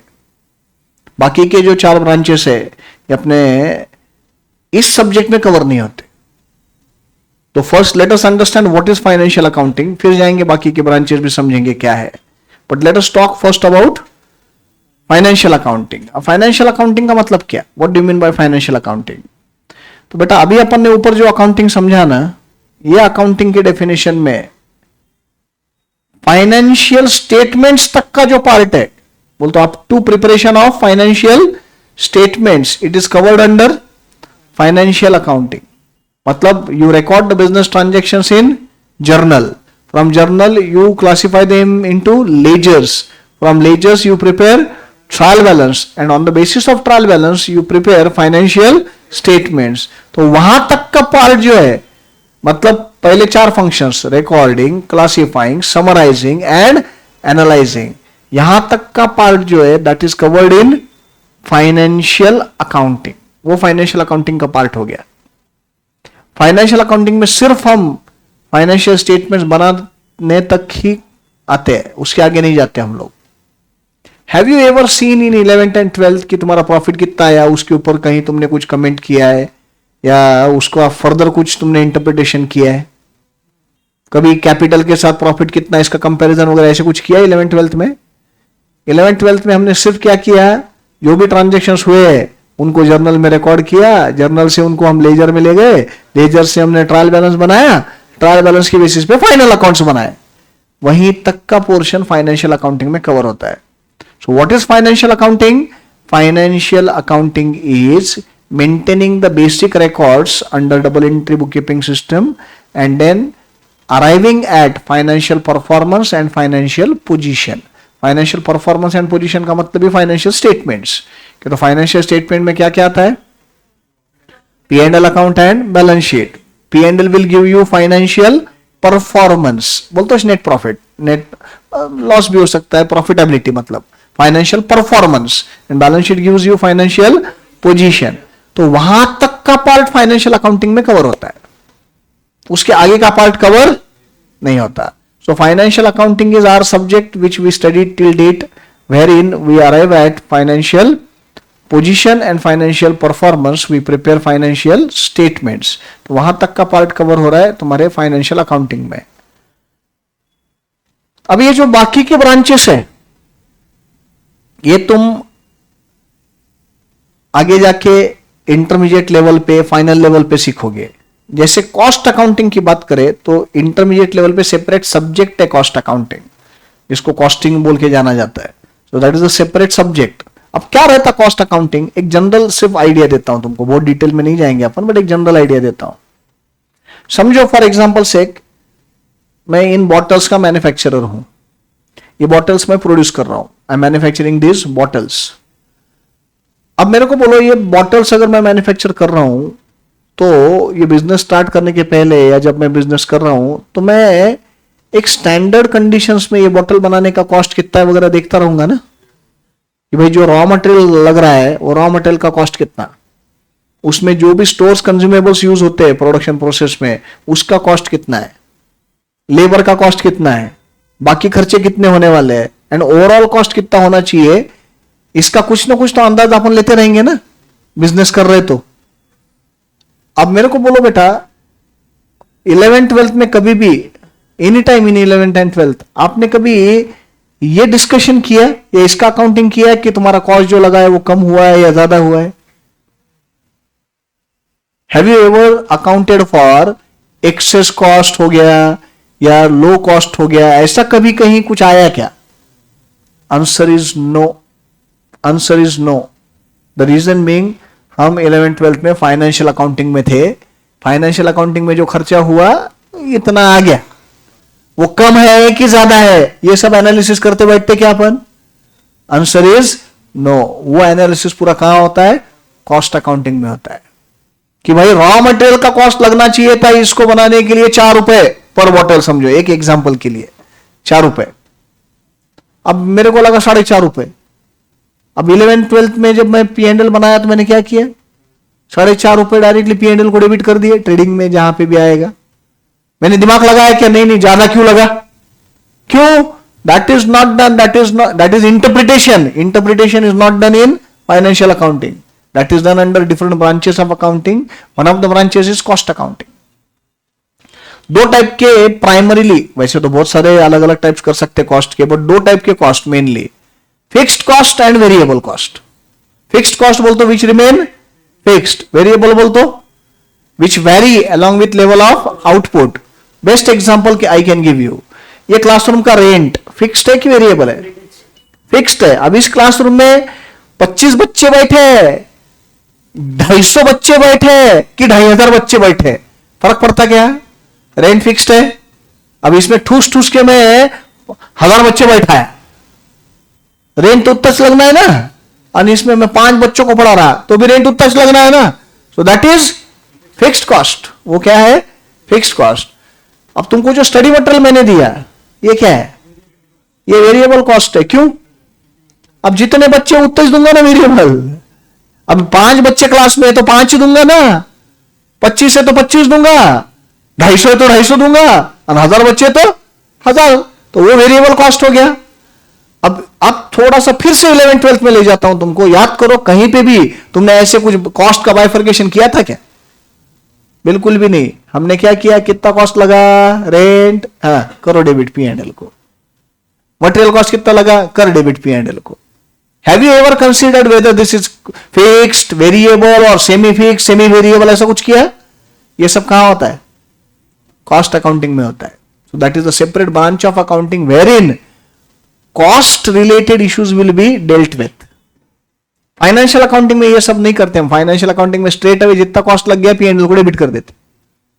ध्यान में आ रहा है? तो ये second branch of accounting, cost accounting. वैसे अपने सिलेबस का पार्ट है नहीं, बट तुमको नॉलेज तो रहे एटलीस्ट क्या रहता है कॉस्ट अकाउंटिंग, वो मैं बता रहा हूं। What is management accounting? Next management accounting है। मैनेजमेंट अकाउंटिंग का मतलब क्या? Decision making process in business. मुझे ना फंड्स लगने वाले हैं, 10 लाख रुपए मेरे बिजनेस में और लगने वाले हैं। अब ये 10 लाख रुपए कहां से आएंगे? दो तरीके, या तो मैंने खुद ने कैपिटल बोल के इंट्रोड्यूस करना, नहीं तो लोन लेना किसी से। अब लोन जो लेना है बैंक से भी ले सकता हूं, फ्रेंड्स एंड रिलेटिव से भी ले सकता हूं। तो ये जो डिसीजन लेना है कि खुद का कैपिटल बोल के लाऊं, कि फ्रेंड्स रिलेटिव से लोन लूं, कि बैंक से लूं, कि क्या करूं, ये डिसीजन मेकिंग कभी फाइनेंशियल अकाउंटिंग में आया क्या? फाइनेंशियल अकाउंटिंग में हम सिर्फ लोन लेने की एंट्री पास करते, कहां से लोन लेना है ये डिस्कस करते क्या? 11th-12th के प्रोफेसर ने कभी आपके साथ बात की कि लोन लेना है तो कहां से लेना, पैसे लाना है तो कहां से लाना? ये कभी फाइनेंशियल अकाउंटिंग में कवर होता? फाइनेंशियल अकाउंटिंग में सिर्फ लोन आने के बाद उसकी एंट्री होती, बट वो लेना कहां से, क्या करना है, इसका डिसीजन कहां होता है? मैनेजमेंट अकाउंटिंग में। तो decision making process, decision making records, decision making thought process is covered under management accounting. So it is a separate branch of accounting जो आप इंटरमीडिएट में इसमें सीखोगे। फाइनेंशियल मैनेजमेंट का सब्जेक्ट एफएम एक सब्जेक्ट है, कॉस्टिंग एक सब्जेक्ट है एफएम। तो FM, costing, these are branches of accounting only, और इन सबका बेस क्या है? Financial accounting. Without financial accounting के बाकी ब्रांचेस काम नहीं कर सकते हैं। सो घूम फिर के अपना सब्जेक्ट भारी, अपने सब्जेक्ट के बाद बाकी सब्जेक्ट में जा नहीं सकते। So cost accounting is one branch, management accounting is one branch. ये जो तीन है, पहले तीन, financial, cost and management, these three are known as conventional or traditional branches of accounting. These three are known as conventional or traditional branches of accounting.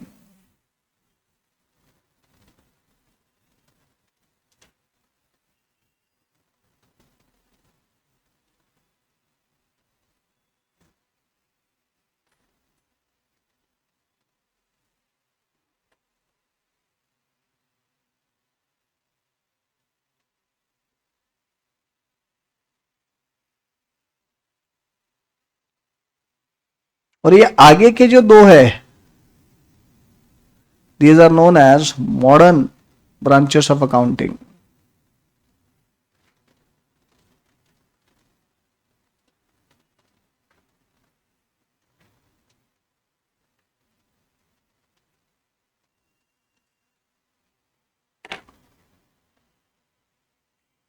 Modern branches of accounting.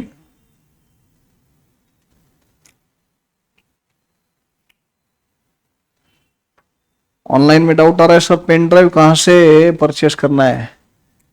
Expert के office में contact करो या परसेप्ट for CA जो website है बेटा, उसमें आप directly online खरीद सकते हो पेन ड्राइव।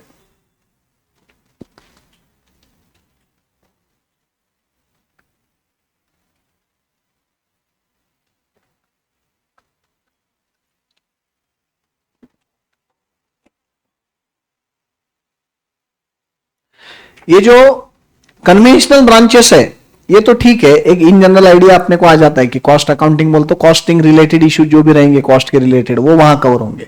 मैनेजमेंट अकाउंटिंग बोल तो decision making will be covered under management accounting. Late us talk about this modern concept जो आगे जाके आने वाले फ्यूचर में इसके ऊपर और भी ज्यादा डिस्कशन होगा, इसके ऊपर और भी अच्छा काम होगा। बेटा ये जो लास्ट के दो है social responsibility and human resource, इनके ऊपर ना आज की डेट में कॉन्क्रीट एज सच कुछ नहीं है। अभी भी उसके ऊपर स्टडी चल रहा है, अभी भी उसके ऊपर डिस्कशंस हो रहे हैं, अभी भी उसके ऊपर ब्रेनस्टॉर्मिंग हो रहा है। प्रॉपर कंक्लूसिव ऐसा कुछ नहीं है उसके अंदर, इसलिए उनको क्या बोल रहे हैं अपन, मॉडर्न ब्रांचेस ऑफ अकाउंटिंग बोल रहे हैं। जो रिसेंट में अभी आए हुए हैं उसके ऊपर चल रहा है डिस्कशन कि उसके अंदर क्या होना चाहिए। I give you basic idea कि क्या रहते हैं ये। Late us talk about social responsibility accounting. मेरे को बताओ अपने बिजनेस में जो रिसोर्सेस हम यूज कर रहे हैं वो आ तो रहे सोसाइटी से ना, वो तो इवन काम करने वाला लेबर जो है, काम करने वाला लेबर वो भी तो सोसाइटी से जा रहा है ना तुम्हारे पास, बराबर है। जो भी रिसोर्सेस तुम यूज कर रहे, जो भी रिसोर्सेज यूज कर रहे हैं आप, इलेक्ट्रिसिटी रहेगा, पानी रहेगा, जहां कहीं ऑक्सीजन यूज हो रहा है, फ्यूल यूज हो रहा है, ये सब रिसोर्सेज किसके है? एज अ सोसाइटी सबके ही है ना वो, बट आप आपके बिजनेस के लिए यूज कर रहे हो, तो आपको नहीं लगता फिर आपका भी तो सोसाइटी को देना लगता है? You should also do something for the society. That part of social responsibility is covered under social responsibility accounting. जैसे एक्सपर्ट की बात करें, मैं बोल रहा हूं ना ये बहुत बहुत ऐसा वेग ग्रे एरिया है आज की डेट में, इसके ऊपर कॉन्क्रीट असर कुछ नहीं है कि सोशल रिस्पॉन्सिबिलिटी में क्या क्या आना चाहिए। डिस्कशन चालू है, उसके ऊपर स्टडी चल रहा है, रिसर्च चल रहा है, क्या होना चाहिए क्या नहीं होना चाहिए, कैसे रिपोर्टिंग होना चाहिए। अभी तक ऐसा कुछ फिक्स्ड रूल्स नहीं है, बस उसके ऊपर डिस्कशन चल रहे हैं और आगे जाके कुछ कॉन्क्रीट हो भी जाएगा उसमें। अभी जैसे एक्सपर्ट की बात करें तो एक्सपर्ट को अगर मैं सोशल रिस्पॉन्सिबिलिटी अकाउंटिंग के अंदर देखूं तो मैं क्या कर रहा हूं socially, what I am doing. तो पहली बात जहां पे मैं बोल सकता हूं कि मैं सोशल रिस्पॉन्सिबिलिटी के अंदर ये कर रहा हूं, I am not contributing towards any kind of pollution. Pollution कोई भी तरीके से मैं नहीं कर रहा हूं। अब अपना मैन्युफैक्चरिंग है नहीं तो एयर पोल्यूशन है नहीं, कुछ ऐसा कुछ अपना बाय प्रोडक्ट निकल रहा है, कुछ एयर वेस्ट निकल रहा है जो हम पानी में छोड़ रहे हैं, वाटर पोल्यूशन कर रहे हैं, ऐसा कुछ है क्या? ना हम एयर पोल्यूशन कर रहे हैं ना हम वाटर पोल्यूशन कर रहे हैं। हाँ, नॉइस पोल्यूशन हो सकता है, माइक का यूज है, बट दूसरों को तकलीफ ना हो इसका केयर हम ले ही रहे। हम सारे क्लासरूम बंद इसमें ले रहे, बंद इसमें लिया तो प्रॉब्लम नहीं है इसलिए एसी क्लासरूम्स है, राइट। तो we are not contributing in any manner towards any kind of pollution, ये मैं बोल सकता हूं। क्लासरूम में जो लाइट फिटिंग्स है ये एलईडी लाइट फिटिंग्स है विच आर कॉस्टली, इसके बजाय सादे भी आते बट वो इलेक्ट्रिसिटी ज्यादा कंज्यूम करते, बट इलेक्ट्रिसिटी एक स्केर्स रिसोर्स है, तो इलेक्ट्रिसिटी जितना कम हम यूज करेंगे उतना ज्यादा अच्छा है, जहां जरूरत है वहां ज्यादा दे सकते हैं अपन। तो उसके लिए मैंने क्या किया, एलईडी लाइट्स लगाए सब जगह पे, इजंट इट। सो ये एक तरीके से मैं सोसाइटी को एक मेरी तरफ से मैं कुछ ना कुछ ऑफर कर ही रहा हूं ना, क्यों तो ये सारे बेनिफिट्स मैं ले भी कहां से रहा हूं, सोसाइटी से, तो देना भी तो बनता है। पिछले महीने में तुम लोग तो छुट्टी पे थे, पिछले महीने में एक बहुत अच्छी एक्टिविटी प्रेस्टीज पॉइंट में मैंने ली and I am very happy and literally students and everybody in Prestige Point all academies cooperated so well for that. I took one blood donation camp. Blood donation camp लिया। मैं जिस hostel में रहा हूं, MVPM Maheshwari विद्या प्रचारक मंडल, उनके Lahoti hostel में मैं रहा हुआ हूं 3 साल मेरे स्टूडेंट लाइफ में, 1999 टू 2002। तो उनका ना MVPM का एलुमनाई एसोसिएशन है पास स्टूडेंट्स का, and I am happy to share with you that just last Sunday only, I am elected as next president of that alumni association। बहुत बड़ा ऑर्गेनाइजेशन है, बहुत बड़ा बेस है लाहौटी हॉस्टल का, और 1962 से वो हॉस्टल है, तो तब से अभी तक जो हॉस्टल में रह के गए उन सबका एसोसिएशन है वो। So I will be next president of that association. तो उसके अंडर हमने ब्लड डोनेशन कैंप लेते हैं हर साल। तो इस बार हमने सोचा कि क्यों ना अपन प्रेस्टीज पॉइंट में करें, क्यों तो बहुत सारे young donors, first time donors यहाँ पे मिल जाएंगे। यंग डोनर्स में तुम्हारे एज में फायदा क्या होता है ना ब्लड डोनेशन का, रिजेक्शंस कम आते, कि तो तुम्हारा वैसे बॉडी फिजिक और ये सब जो रहता रिक्वायरमेंट्स ब्लड डोनेशन के लिए वो परफेक्ट रहता है इस एज में, और फर्स्ट टाइम डोनर्स है ना, तो एक जोश भी रहता है कि भाई फर्स्ट टाइम डोनेट करना है। तो मेरे को जनरली पूछा गया कि भाई कितने बॉटल्स आप एक्सपेक्ट कर रहे हो। मैंने बोला यार 50-60 तो बॉटल्स हो जाने चाहिए, अपन सबको अपील करेंगे तो देखते क्या रिस्पॉन्स आता है। और 50-60 बॉटल आएंगे बोल के एक ही ब्लड बैंक हमने बुलाई, एक ब्लड बैंक में दिन भर में कर लेंगे, सवेरे 10 बजे से लेके शाम में 6 बजे तक। सारे एकेडमीज में जाके मैंने पर्सनली अपील की बच्चों को, सारे एकेडमी ओनर्स ने भी बोला कि नहीं बहुत अच्छा काम कर रहे हैं आप, आ जाओ क्लास में डिक्लेयर करो। So in each and every academy I went personally and I made announcement on the mic कि भाई ब्लड डोनेशन कैंप अपन ले रहे तो आप लोग आओ। Guys I am so happy to share with you, line लगी थी ब्लड डोनेशन के लिए, लाइन, इतना जोश था बच्चों में, लाइन, लिटरली लाइन बोल रहा हूं मैं, बोल तो बच्चों को वेट करना पड़ा कि अपना नंबर कब आता है। How many bottles we collected? 142 bottles, 142। वो जो ब्लड बैंक आई थी वो भी एकदम ऐसे शॉक थे, सरप्राइज थे, इतने खुश थे, उनको तो ब्लड मिल गया ना ब्लड बैंक में रखने को, और वो भी यंग ब्लड, रिजेक्शन भी कम है इसमें। 142 bottles we could collect. So I am so happy कि ये अल्टीमेटली देखो ये सोसाइटी को ही अपन कर रहे हैं ना, सोसाइटी के लिए ही। तो इस तरीके से हम क्या कर रहे हैं सोसाइटी के लिए, what we are doing, what we are offering to the society, that is covered under social responsibility. You must have heard, अगर न्यूज़पेपर पढ़ते हो, थोड़ा बहुत टीवी देखते हो, थोड़ा बहुत नॉलेज रखते हो, तो CSR सुना है? CSR activity, corporate social responsibility. अब तो गवर्नमेंट ने भी कंपलसरी कर दिया भाई कॉर्पोरेट्स को, तुम्हारे इनकम का एक सर्टेन परसेंटेज तुमने सोसाइटी के लिए करना चाहिए। CSR फंडिंग बोलते हैं उसको, CSR फंडिंग तुमको लॉ में आएगा, कंपनीज एक्ट में सर पढ़ाएंगे तुमको। आई थिंक फाउंडेशन लेवल पे कवर नहीं होते वो सेक्शंस, वो इंटर लेवल पे कवर होते हैं, इंटर में तुम सीखोगे CSR। अब CSR इसी के अंदर आएगा, वो सोशल रिस्पॉन्सिबिलिटी अकाउंटिंग के अंदर, राइट। सो मॉडर्न कंसेप्ट है, इसके अंदर एग्जैक्ट क्या क्या आना चाहिए, इसका रिपोर्टिंग कैसे करना चाहिए, इसका कुछ कॉन्क्रीट आज कुछ नहीं है, बट बहुत सारे ऐसे लिस्टेड कंपनीज है जो अपने एनुअल रिपोर्ट में सोशल रिस्पॉन्सिबिलिटी के अंडर उन्होंने क्या क्या किया है उसका वो रिपोर्ट देते हैं। स्टैंडर्डाइज कुछ नहीं है, but they are giving the details कि उन्होंने पिछले साल भर में क्या क्या किया सोसाइटी के लिए। सो that is modern branch of accounting, social responsibility. And वैसे ही और एक है जो लास्ट में मैंने लिखा है, human resource accounting. You will find it very very interesting, बहुत इंटरेस्टिंग लगेगा तुमको ये। Just visualise experts balance sheet, expert की बैलेंस शीट विजुअलाइज करो, और आप मेरे को बताओ एक्सपर्ट के बैलेंस शीट में एसेट साइड में तुम क्या क्या देख पा रहे हो? हाँ, क्लासेस बोलते हो, ये प्रीमाइसेस बोल रहे हैं ना, हाँ करेक्ट, प्रीमाइसेस। और अरे एसेट साइड में क्या क्या देख रहे बोले तो कैपिटल बोलता ढोकड़ा, एसेट में आता कैपिटल, तुम्हारे ससुर जी ने लिखा था एसेट में कैपिटल। बोलो ना एसेट में तुम क्या क्या विजुअलाइज कर पा रहे हो एक्सपर्ट के। तुम लोग अगर रिस्पॉन्स नहीं दोगे ना तो फिर मजा नहीं आएगा सीखने में भी। अरे गलत होगा ज्यादा से ज्यादा, बोलो ना। फर्नीचर, क्या सोच रहे इतना, फर्नीचर ये टेबल है, ये एसेट है, बेंचेस है, ये क्या है, एसेट है, तो ये फर्नीचर बोल के दिखेंगे ना। और कंप्यूटर्स, करेक्ट। और electrical fittings, yes correct, electrical fittings, very good. Camera, yes very good. ACs, yes, LED lights, correct. हाँ, ये प्रोजेक्टर, करेक्ट। हाँ, डेटर्स, डेटर्स में तो अभी हमारे पास कौन आने वाला, बोलो बच्चों से जो फीस आनी है वो, ठीक है। और आई सुशील सर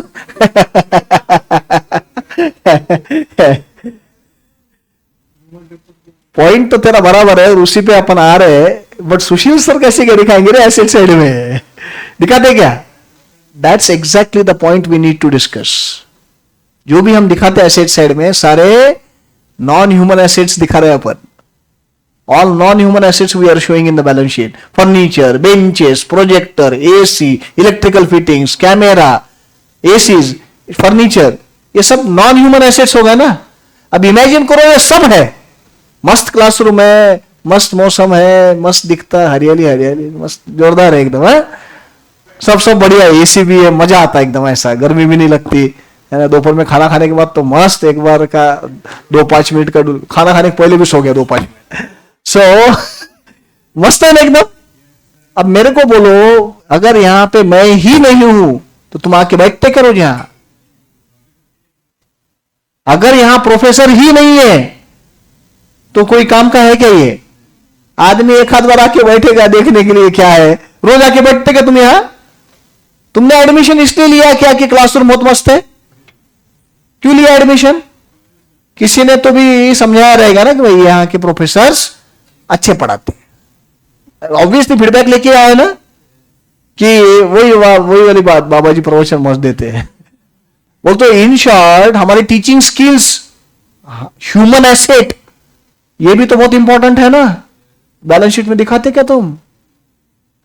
नहीं दिखाते, वी डोंट शो दैट। और मैं तो बोलूंगा कि यार मैं तो बाद में पिक्चर में आऊंगा। तुम बोले सुशील सर बैलेंस शीट कैसे साइड में, मैं तो बोलूंगा मैं बाद में आऊंगा पिक्चर में। यार आज जो दिन रात मेरे लिए काम करता है स्टाफ, ऑफिस का स्टाफ, उनकी लॉयल्टी, उनके एफर्ट्स, ये भी तो मेरे लिए बहुत बड़ा एसेट है ना। आज जो काका है, शिवा है, बेचारे सवेरे 6-7 बजे से हमारे लिए काम करते, कभी कोई कंप्लेनिंग मोड नहीं रहता। संडे को भी बुलाया तो चुपचाप आ जाते, मैं आता हूं तो उसके पहले आके पूरा मेरा सेटअप रेडी करके रखते। एडमिशन मैंने लिया क्या तुम्हारा ऑफिस में बैठ के? मैंने तुम्हारी रिसीट फाड़ी क्या? ये सब काम कौन कर रहा है? ऑफिस का स्टाफ कर रहा है। तो ऑफिस का स्टाफ, उसकी लॉयल्टी, ये भी तो मेरे लिए एसेट ही है ना। दिखाते क्या अपन बैलेंस शीट में? नहीं दिखाते, नहीं दिखाते। सिंसियर स्टूडेंट्स, ये भी तो एसेट है ना। अच्छे बच्चे, ये भी तो एसेट है ना। इरेगुलर स्टूडेंट्स, इनडिसिप्लिन स्टूडेंट्स, ये लाइबिलिटी है ना। ये लाइबिलिटी है ना। दिखाते क्या हम? नहीं दिखाते, नहीं दिखाते।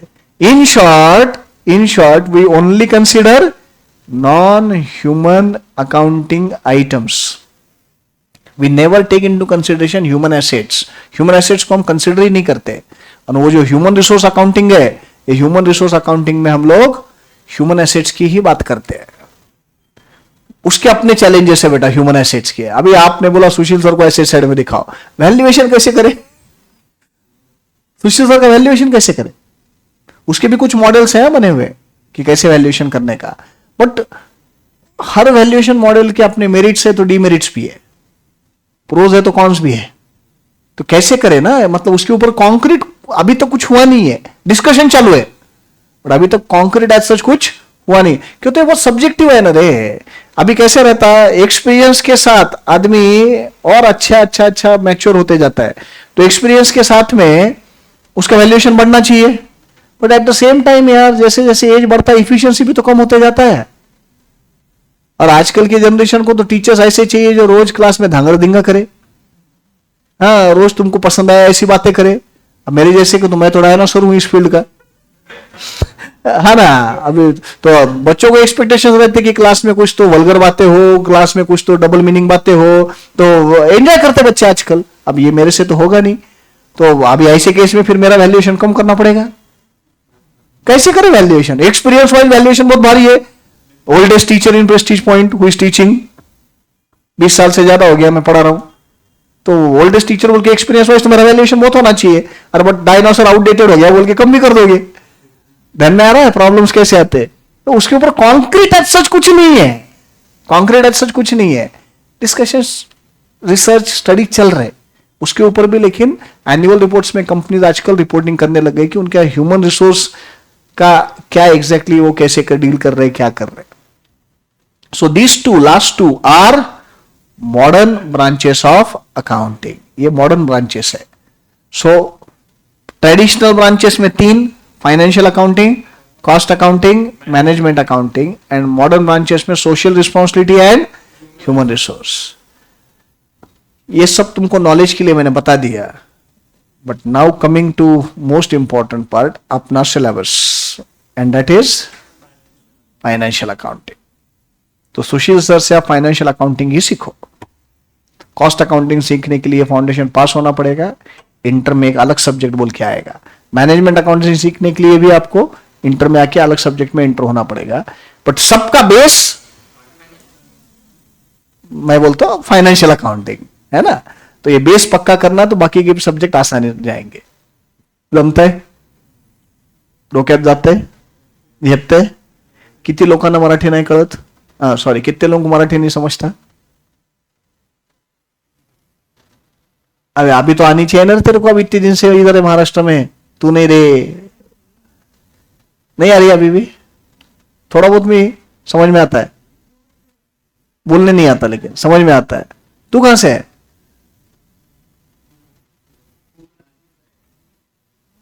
महाराष्ट्र से हो ना, बट देन मराठी नहीं आती? ओ अच्छा, बट ऐसा इन जनरल मराठी समझ में आता है या नहीं? अच्छा, बोलने नहीं आता। Okay okay. नॉर्मली महाराष्ट्र में है तो मराठी नॉर्मली ऐसे समझ में आ जाता है, या जितना पुरता उतना बोलने भी आ जाता है। जैसे पुणे में हो तो अभी मराठी सीख जाओगे, पुणे में मेजॉरिटी तो मराठी चलता है। डोंट वरी, मैं मराठी में नहीं पढ़ाता हूं। इन जनरल पूछा मैंने, जनरल पूछा कि भाई कितने लोगों को मराठी आती नहीं आती। कल मैंने एक क्वेश्चन पूछना भूल गया था, आज पूछ लेता हूं। कितने लोग मराठी मीडियम के बेटा? 10th तक कोई है मराठी मीडियम का? Raise the hands clearly. Marathi medium 1 2 3 4 5 6, 6 नहीं 7। मैं मराठी बैकग्राउंड का हूं, मेरा मराठी मीडियम था 10th तक, और जानबूझ के बता रहा हूं, लिटरली मराठी मीडियम बोल तो कंप्लीट मराठी मीडियम था, सेमी इंग्लिश भी नहीं था, सेमी इंग्लिश भी नहीं था। म्हणजे मी बीजगणित आणि भूमिती शिकलोय, जिसको इंग्लिश में बोलते अलजेब्रा एंड ज्योमेट्री, बराबर ना? मेरे को आज भी कंफ्यूजन होता, अलजेब्रा एंड ज्योमेट्री में तू तो इंग्लिश मीडियम का है ना? हाँ, मराठी में बीजगणित आणि भूमिति बोलते। क्या रहता तुम्हारा इंग्लिश में? वो साइंस, साइंस के तो बच्चे बहुत है अपने पास। फिजिक्स, केमिस्ट्री, बायोलॉजी है ना। फिजिक्स को भौतिक शास्त्र बोलते हैं, केमिस्ट्री को रसायन शास्त्र, एंड जीव शास्त्र बायोलॉजी। तो मैंने ये सब्जेक्ट सब मराठी में सीखे हुए 10th तक। सिर्फ एक ही सब्जेक्ट इंग्लिश में था, वो भी ऑप्शन नहीं था बोल के इंग्लिश लैंग्वेज। उतना इंग्लिश सीखा है मैंने। एबीसीडी कब सीखा?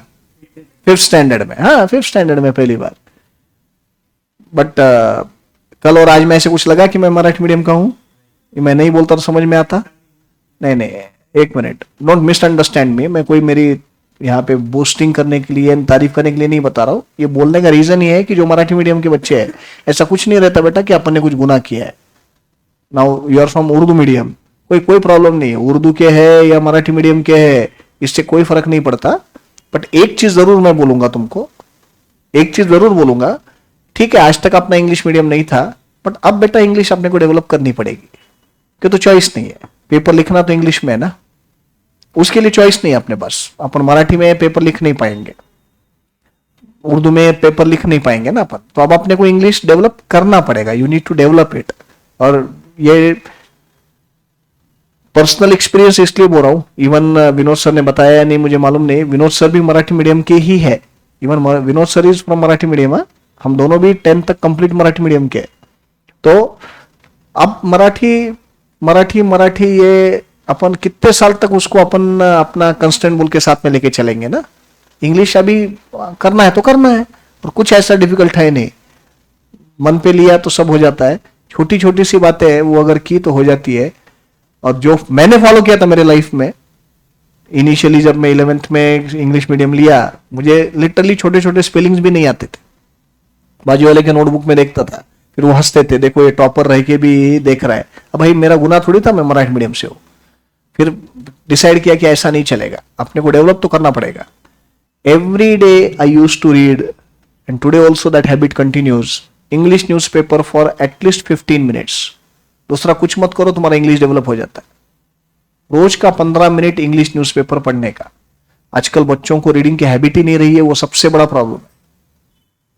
But make sure, mark my words, अगर लगता है कि इस आदमी को अकल है थोड़ी सी अपने से ज्यादा, तो 15 मिनट रोज इंग्लिश न्यूज़पेपर पढ़ो। और ये मैं सबको ही बोलूंगा, जो इंग्लिश मीडियम की उनकी इंग्लिश बहुत भारी रहती है, ऐसे गलत इंप्रेशन में मत रहो।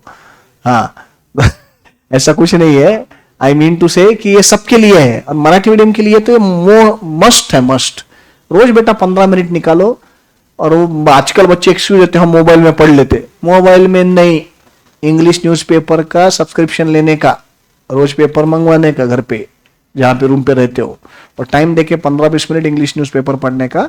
धीरे धीरे धीरे ना, महीने 2 महीने में तुमको ध्यान में आ जाएगा कि तुम्हारे इंग्लिश में कितना फर्क पड़ गया है। डर निकल जाएगा और कुछ नहीं। ये करो लेकिन आप लोग। So guys, as I said, we have to focus on financial accounting. क्या क्या डिस्कस किया अभी तक अपन? हमने आज स्टार्ट किया, मैं आपको हजारों साल पीछे लेके गया।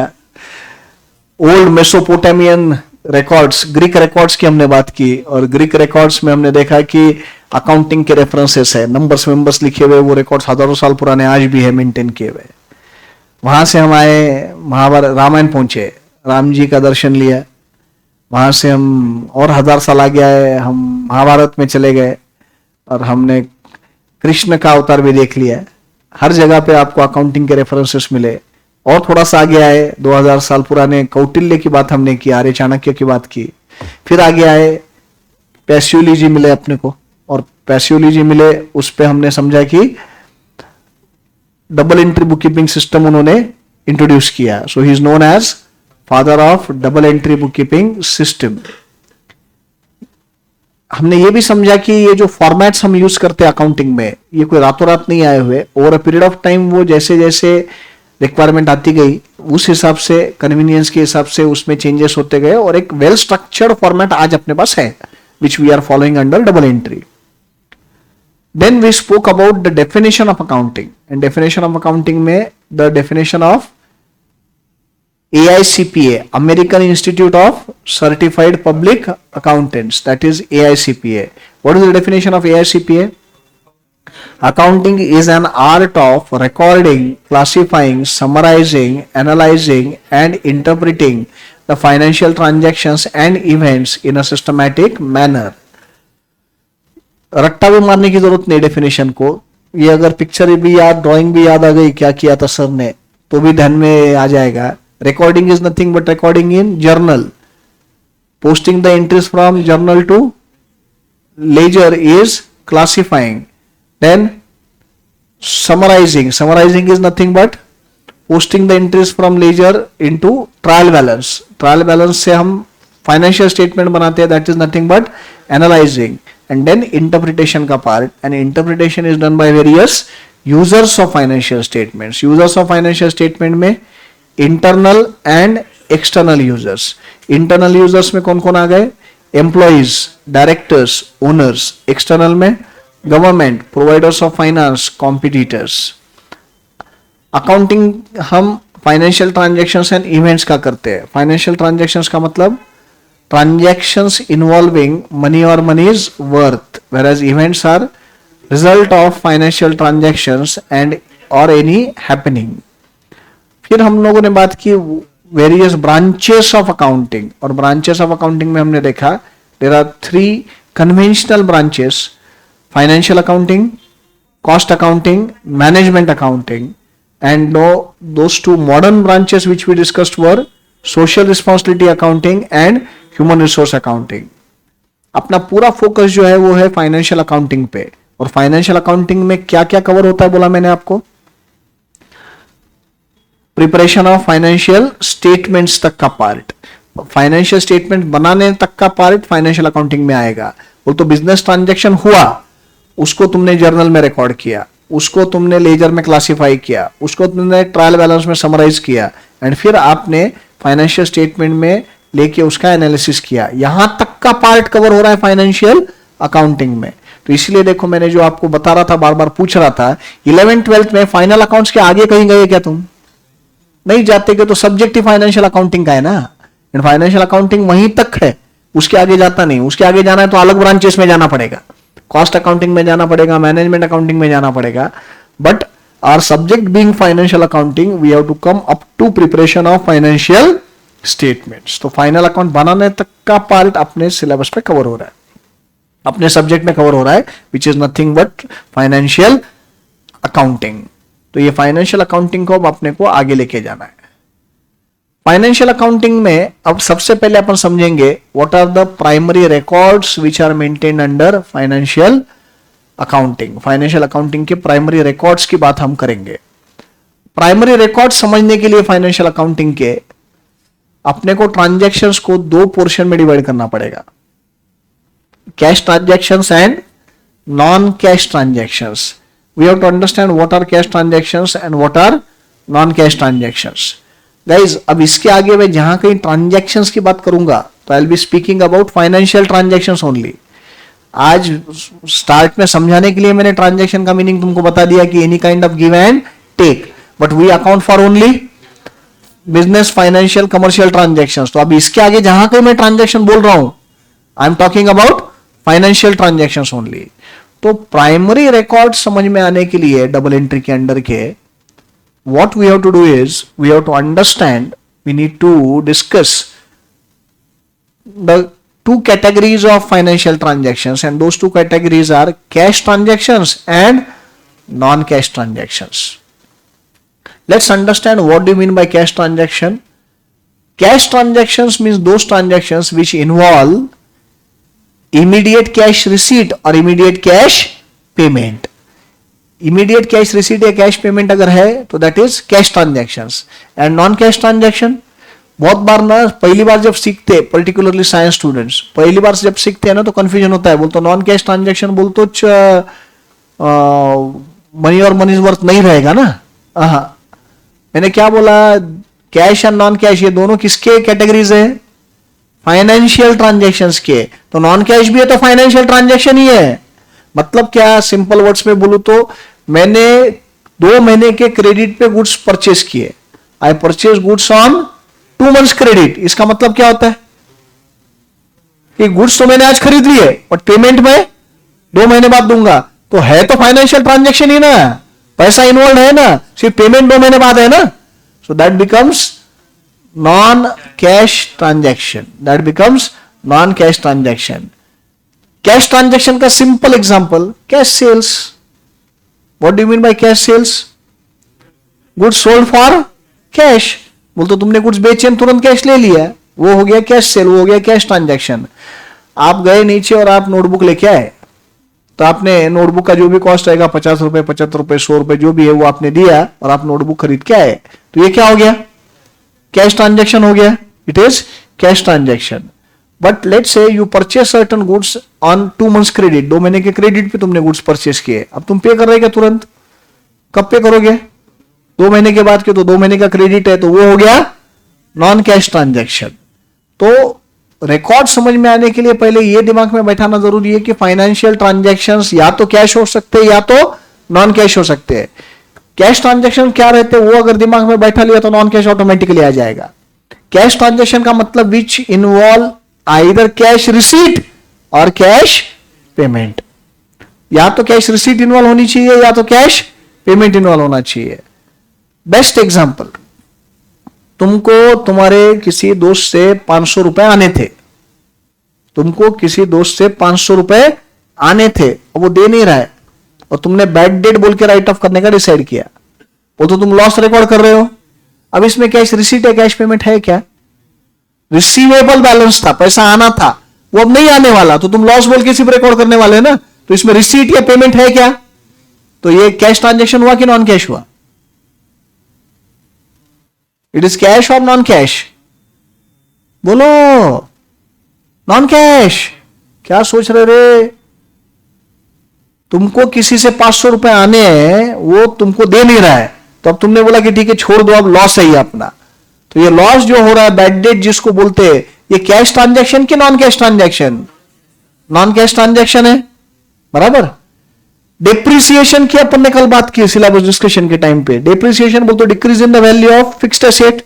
ये कैमरा यूज करने की वजह से उसकी वैल्यू कम हो गई, तो मैं बुक्स में ना वो वैल्यू कम करके उतना लॉस रिकॉर्ड कर रहा हूं। अब इसमें कैश रिसीट है, कैश पेमेंट है क्या? तो ये क्या होगा? नॉन कैश ट्रांजैक्शन होगा। वही प्रोजेक्टर का लैंप गया है, लैंप खराब हो गया है और ढंग से प्रोजेक्ट हो नहीं रहा है, तो मैंने जाके प्रोजेक्टर का लैंप नया खरीद के लाया, मैंने पेमेंट किया लैंप का, ये क्या होगा? कैश ट्रांजैक्शन होगा। इलेक्ट्रिसिटी का बिल आया, मैंने चेक से पे किया, ये क्या होगा? कैश ट्रांजैक्शन होगा। मैंने प्रोफेसर को पेमेंट किया, ये क्या होगा? कैश ट्रांजैक्शन होगा। So transactions which involve cash receipt और cash payment are cash transactions. अब बेटा कैश जब मैं बोलता हूं ना, तो उसमें बैंक भी आ गया। Don't take little meaning cash बोलते हो रोकड़ा, बोलते हो only currency notes and coins. Bank का भी पेमेंट कैश ट्रांजैक्शन ही रहता, कैश पेमेंट ही रहता। बैंक में रिसीट आया तो वो भी कैश रिसीट बोला जाता। So cash transactions are transactions which involve cash receipts और cash payments, and other than cash transactions remaining transactions are non cash transactions. अब ये बाइफर्केशन क्यों कर रहे हैं अपन? तो रिकॉर्ड्स उस हिसाब से है, because cash transactions are recorded in cash book and non-cash transactions are recorded in various different types of journals.